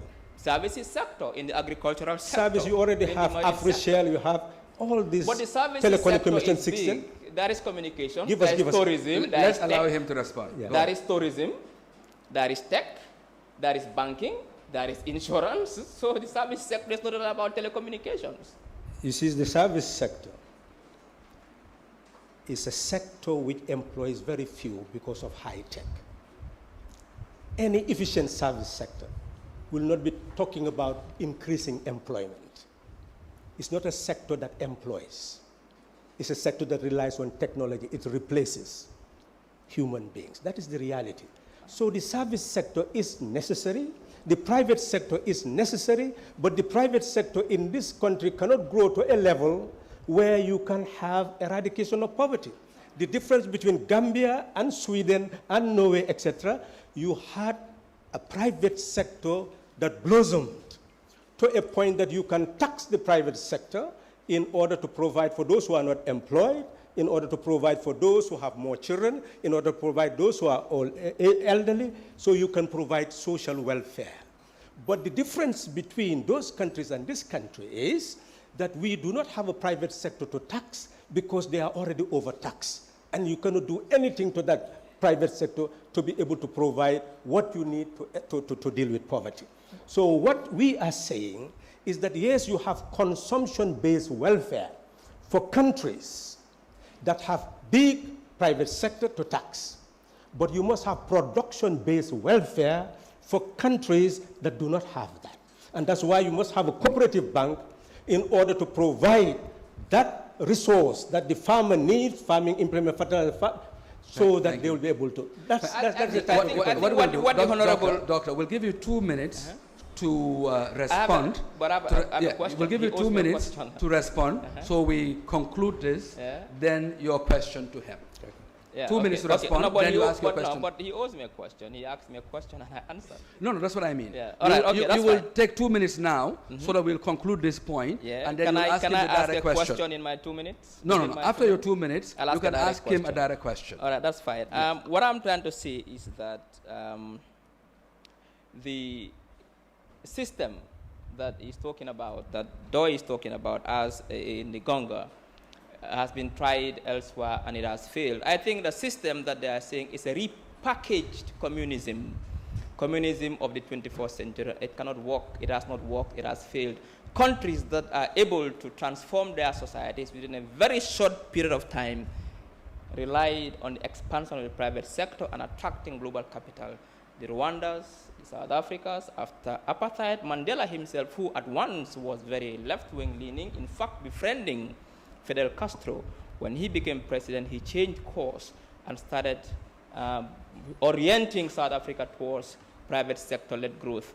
Even China, how did they really fight poverty and fight poverty and bringing hundreds of millions of people out of poverty within a very short period of time? Is because they were able to learn the wisdom that too much government, central planning has been tried and it has failed.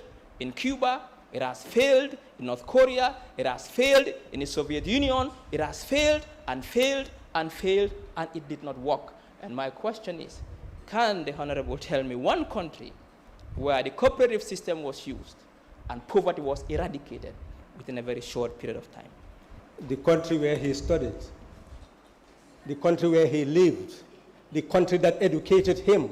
Today, Norway has what you call sovereign national wealth. The oil money of Norway, the oil money of Norway is why poverty is eradicated in Norway, because that money is sovereign national wealth. That is what is meant by sovereign national wealth. The type of logic that you have is not based on fact. It's based on fiction. Because if you look at the countries you have mentioned, where the Soviet Union, all these countries, those countries are still prospering to a certain degree because of shock therapy. Based on the conditions, from communism to based on the foundations they have established. Allow him. Because based on the foundations they have established. And now those foundations had failed in certain respects, and as a result you can see the impact. But it is very clear that whether in the Middle East, in the Arab countries, whether in Norway, other countries, in the Scandinavian countries, sovereign national wealth is the basis of eradication of poverty in this world.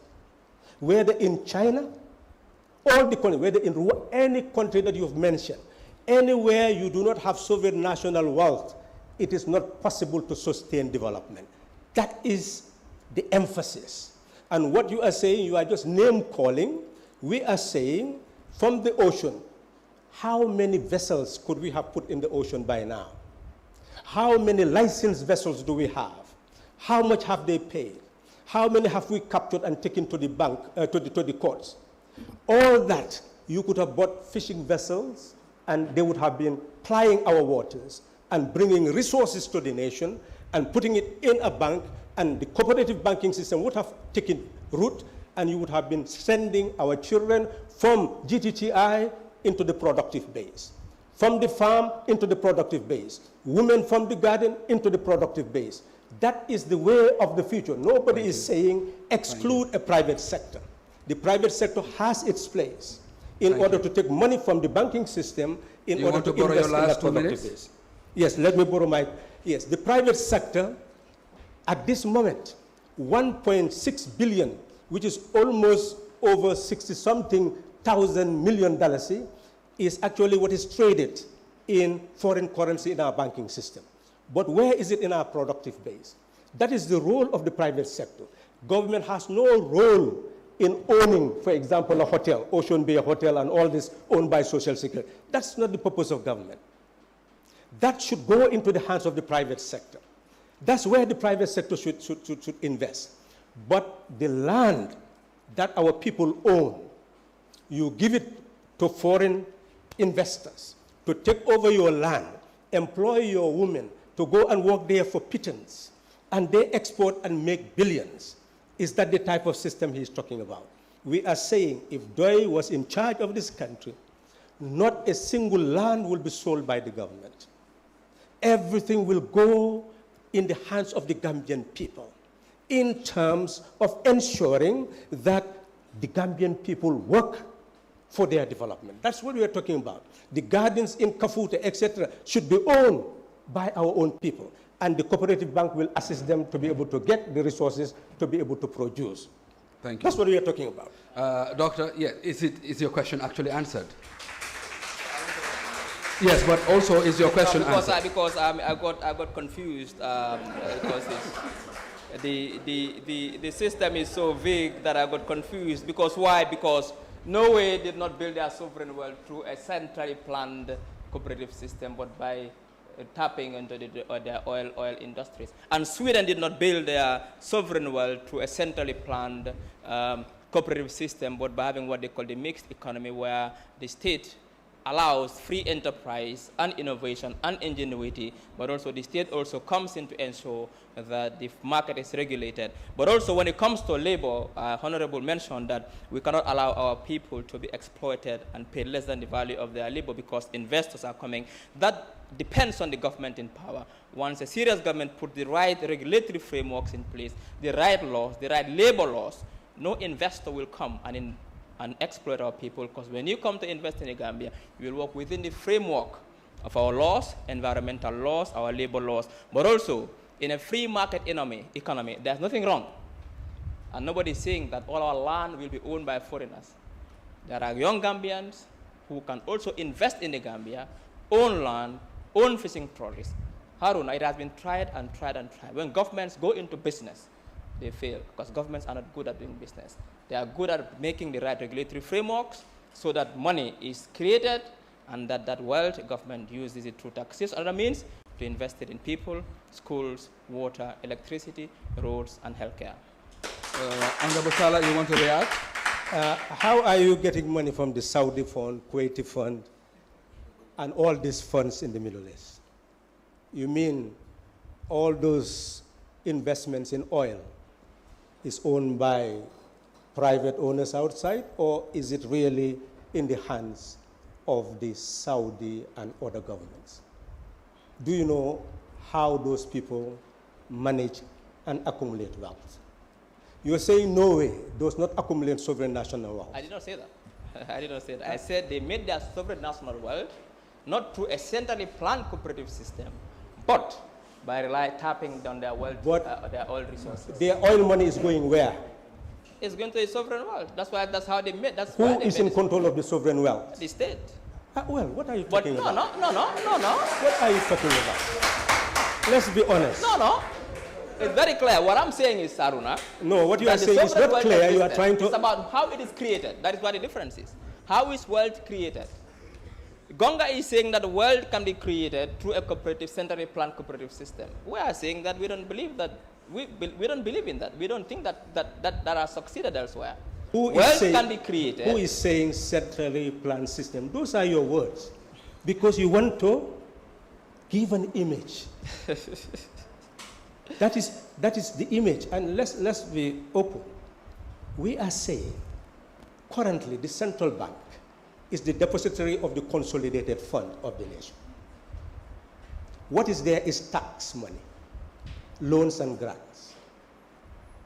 That has not enabled the country to build its productive base. We are saying, if you want to build the roads that you're talking about, the infrastructure you're talking about, where are you going to get the money? That is the fundamental question. There are many ways in which you can get the money. Where? For example, if you create the right environment, you can tap into bonds.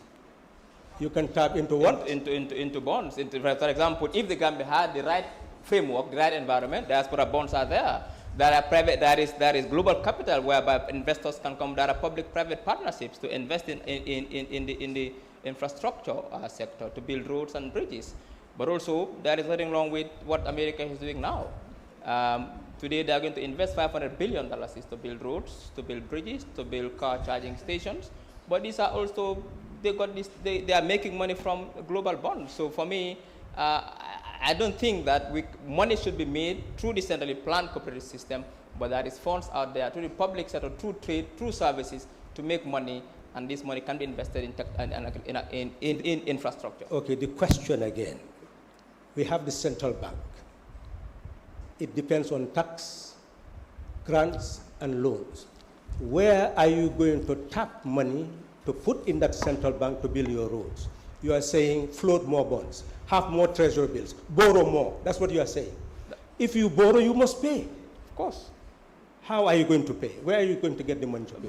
By making sure that you diversify the economy and expand your revenue base. Because right now our revenue base is contracted. Our agriculture sector is not properly, the potential is not properly tapped. Our ports, our state-owned enterprises are not really bringing dividend to government. So it's not the problem of the central bank. It's about we've not been able to diversify our economy, tap into those sectors that can bring us the funds that we need. Like the agricultural sector today, it is underperforming. We are doing subsistence farming and seasonal farming. Our tourism sector is not bringing what it's supposed to bring. We are doing seasonal tourism. We have the marine resources, which is not also bringing money. So it's about coming with the right ideas and innovative ideas to make sure that we diversify our economy and make sure that we also tap wealth from other sources through taxation, through investments in agriculture, investments in services to bring in money. You are simply saying the same thing again. You are saying loans and loans and loans. Bonds is nothing. No. But well, what is bond? Can you explain bond? No, it's not. This is not an economic class. Well, yes, it's important for it. No. But what I'm saying is, America now, for clarity, for purpose of clarity, America now rely on bonds. And what China has simply done to come to Gambia, establish a state construction company during Jawara's time, build your state house, build the Supreme Court building, build your stadium, you pay, they deposit it in the bank in Britain or US, and generate resources from that, and then invest in the American bond market, because America is a country of last resort where all these people will deposit their money, and the American government can rely on bonds to be able to provide infrastructure. But we are talking about Gambia. We're talking about Gambia, not America. So the issue here is, where are you going to tap the resources other than loans? You are talking about bond, it's nothing but loan. Treasury bill is loan from government, it's domestic borrowing. Through foreign direct investment, through foreign portfolio investments. This can happen in the Gambia, and it's happening because with the Gambia today, our FDI is very small because we did not create the right environment. Other countries are tapping into FDI. That is why I said that we live in a highly hyper economy, and countries that are able to create the right environment to attract global wealth, wield it and use it wisely, are able to transform very quickly. Okay, let's say you've attracted the global wealth. How will it reach the farmer? This will be your how will it last reach the on farmer? this, and we'll give him his last, then we'll proceed. I think we're rumbling now. How will your global wealth reach the farmer? Well, to provide seed, fertilizer, and farming implement to the farmer. What we are saying is that we have to move away from the kind of farming we are talking about, giving host and fertilizer to farmers. That is a cooperative system whereby you say you create a cooperative and give host and fertilizer. We are going to mechanize agriculture, where we use machines and new knowledge for agriculture. And this can be only done by attracting foreign direct investment to invest in the agricultural sector. You hear some of them clapping for you? But let them answer the question with you. We have farmers now without fertilizer, farming implements and seed. You want to mechanize. How will you get that to them? You're going to give it to them free of charge? Are you going to sell it to them? Well, that is the difference is that we cannot. How will you do that? Your question is vague. It's not vague. It's very vague. How will you get resources to the farmer to produce? That is up to the farmer to do. If anybody wants to get into agriculture, what we do is to provide access to finance to do agriculture. Access we to finance. give people money and farming. May we bring this house in order? Let's bring the house in order, gentlemen. House in order, house in order, house in order. Honorable Sallah, a question for you from Mohammed Tex Kanyi, I think. It says, there is no doubt that Coalition 2016 registered a number of successes, which includes regime change. However, should and can any individual partner of Coalition 2016, in this case PDOIS, take glory of uttering those successes while abdicating responsibility for the failures? If yes, why? If no, why? I've said that Coalition 2016 developed in stages. The first stage of ensuring peaceful transfer of power is what we participated in. That's obvious to everybody.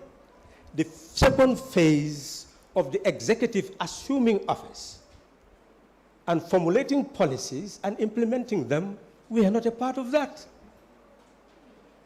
Pure and simple.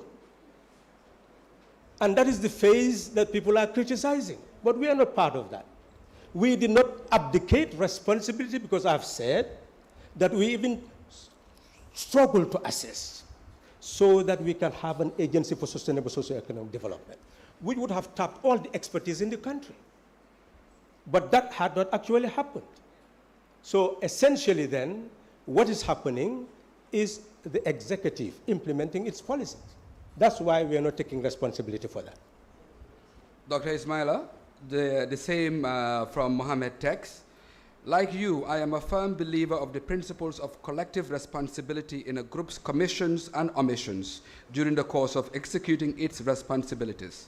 Differently, in further dissecting the course or courses of a problem for meaningful lessons to be learned, recognition must be made on who championed the failures that have been registered for the purposes of self-evaluation.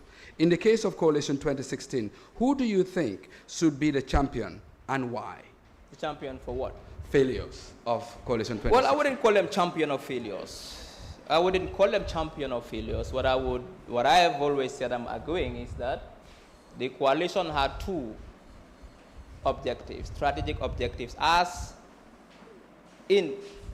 explicitly written in the coalition agreement. That one is to effect regime change through peaceful means, and second, create the enabling environment to have elections in a level playing field. They succeeded in one, effecting regime change, but the second one did not happen. So I wouldn't call them champions of failure. I would say that there were weaknesses, there were failures, and the agenda that was promised did not come to fruition.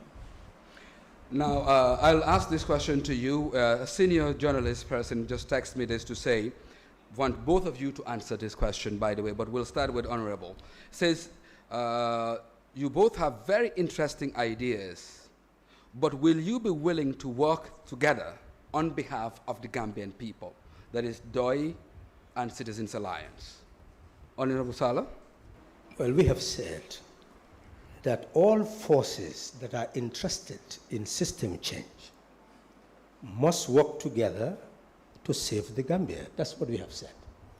It is left for Citizen Alliance to define itself.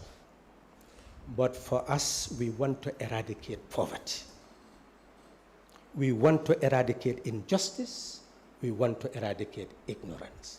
How to get wealth to that poor farmer, to eradicate the poverty of that farmer, to that young student finishing school at GTTI to come and have a productive base to work.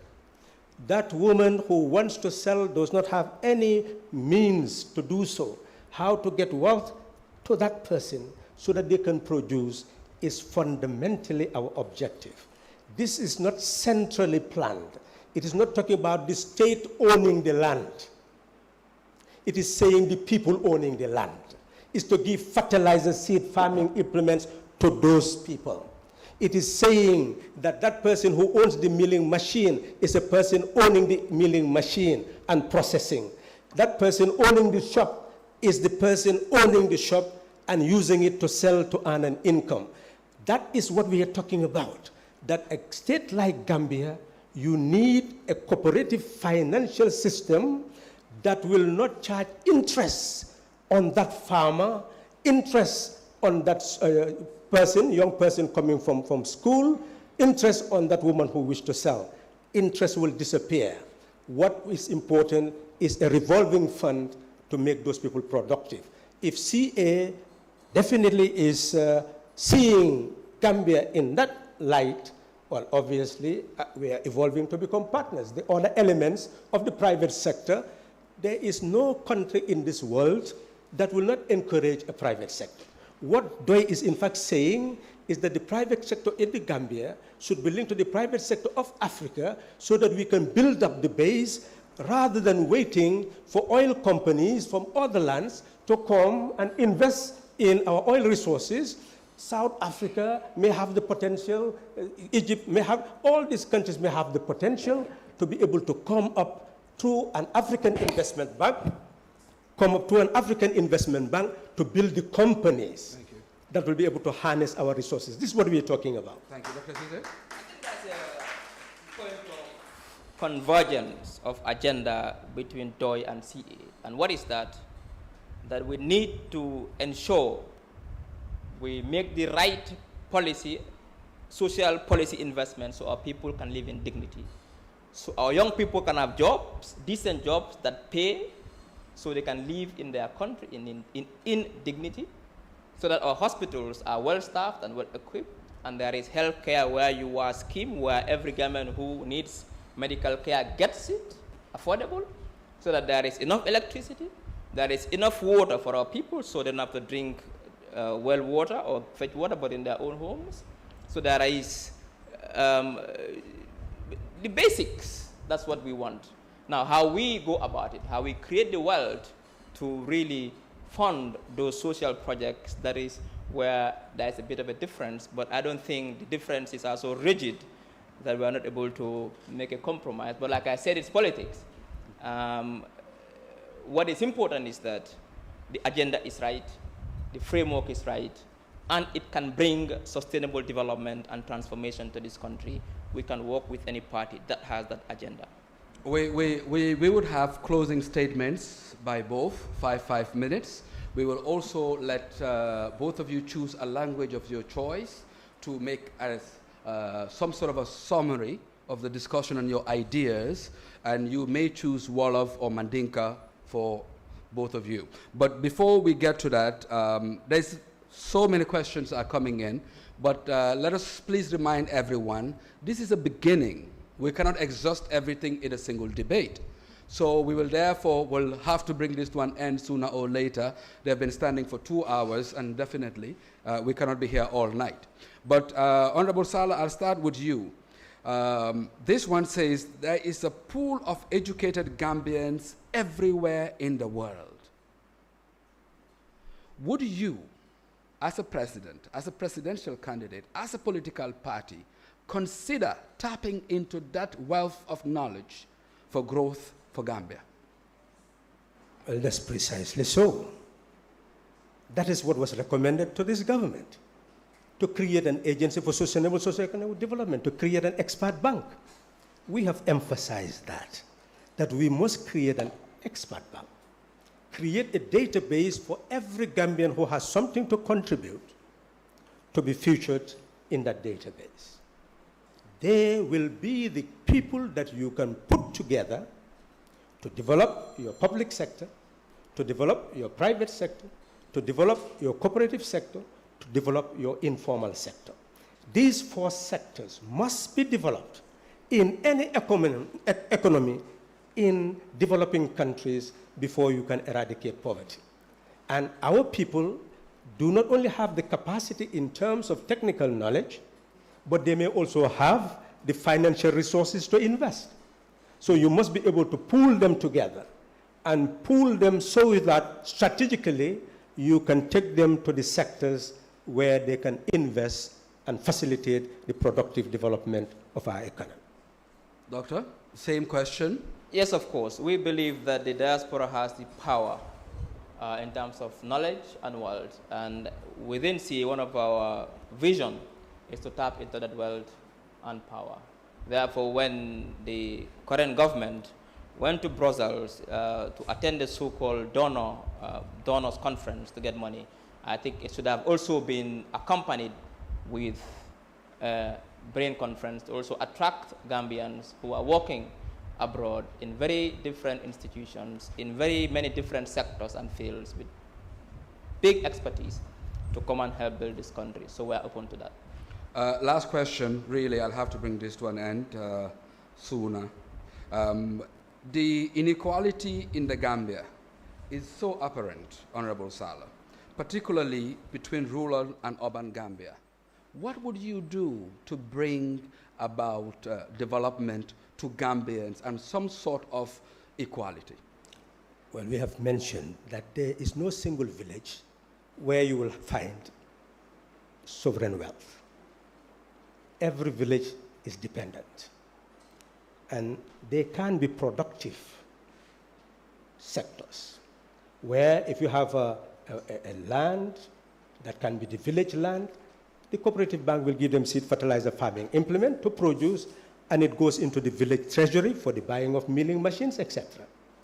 If they have a sort of a pond, you can transform it into aquaculture so that they can earn and put it in the village treasury for the provision of the things that you need, infrastructure that you need in the village.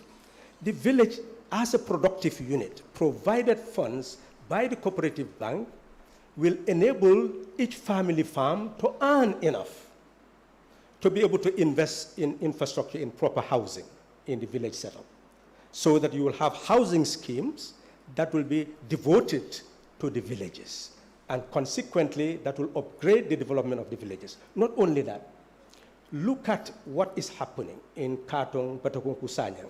You are mining, but there is no percentage that is retained for the village.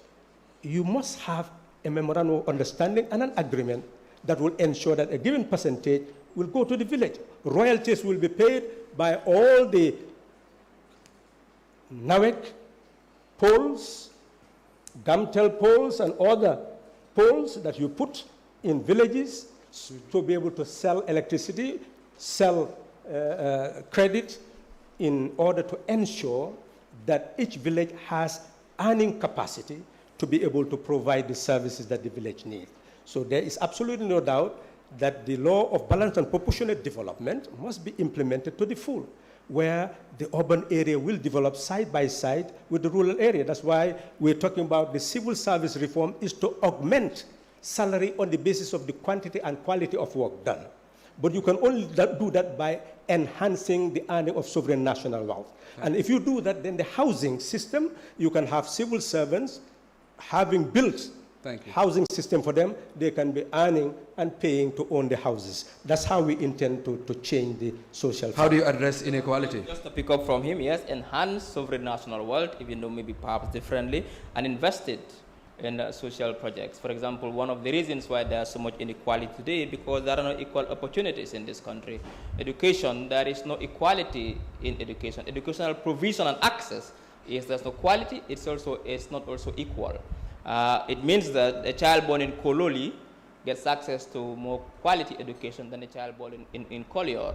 So we are going to make sure that we really have interventions that can ensure that every child born in this country has equal opportunities by investing in quality education for every part of this country, and also by coming up with interventions to really remove or to blur to some extent the rural-urban dichotomy by reversing development, by coming up with housing projects. Likewise, we are going to build 100,000 homes, which will be in the rural areas, making sure that young people have jobs by providing skills training and building their capacities. Because once you provide people with jobs and they are paid well, you increase standards of living. When you increase standards of living, you build a bigger middle class. Wealth is created more, and then that wealth is invested back into the people. And in the short to medium term, you don't eradicate equality totally, but at least you balance the country in a way whereby at least every Gambian has access to the most basic needs and lives a dignified life. We cannot thank enough Mr. Sol Fraser and Global Properties for agreeing to facilitate this debate today financially. And we want to say thank you to him and his company. And we want to encourage the private sector to support such initiatives. We all learn out of it. And our democracy can only grow by the exchange of ideas. And I've said this before and I'll say it again. Our politics will not change if you continue drumming Saurba and Baramasendeng and eating Benachin. It's the battle of ideas, it's policies, it's engaging with the public that will bring the change that we desire. A lot of young people have been registered this year. I am very proud that a lot of young people are now taking part in the process. We have to take responsibility.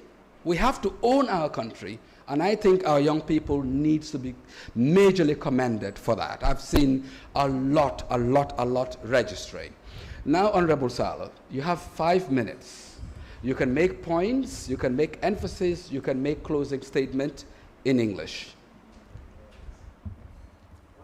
On the 21st of January, the former president left the country. But on the 20th, not a single soul was in the street. The country was a desert, hanging on the balance of probability.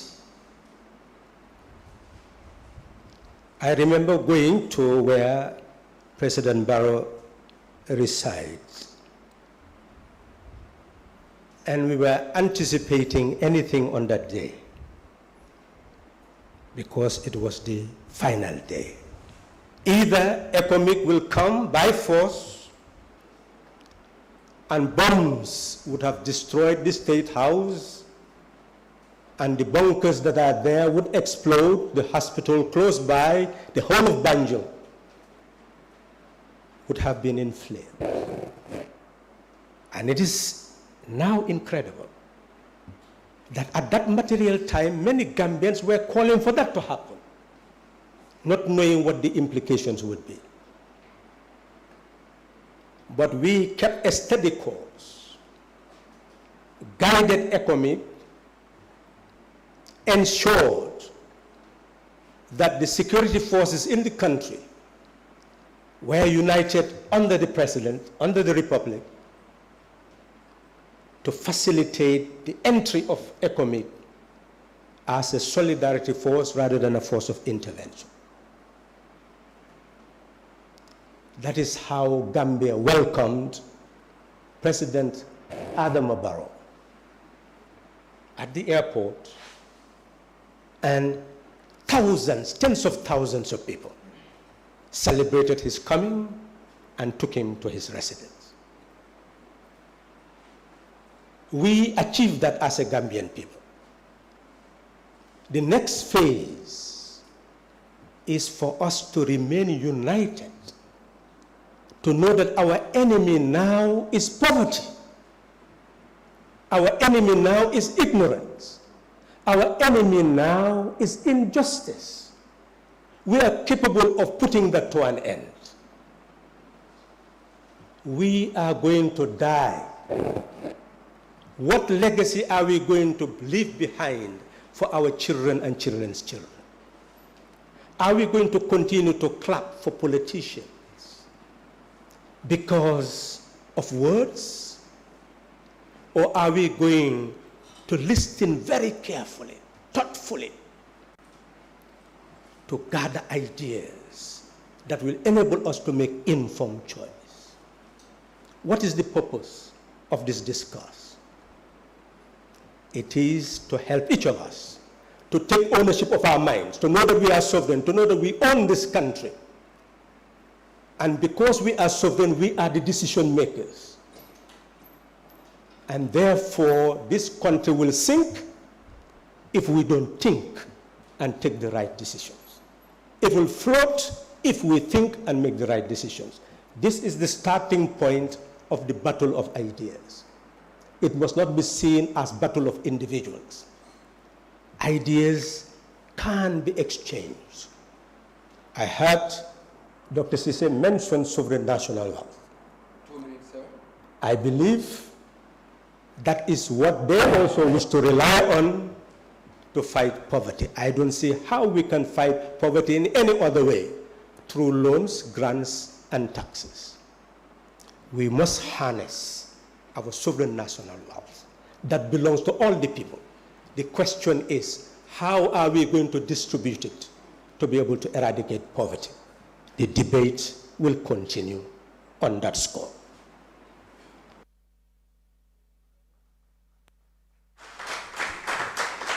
Before I give Dr. Sise the floor, I'd like to thank very much iAfrica TV for partnering with us here today and providing the screen.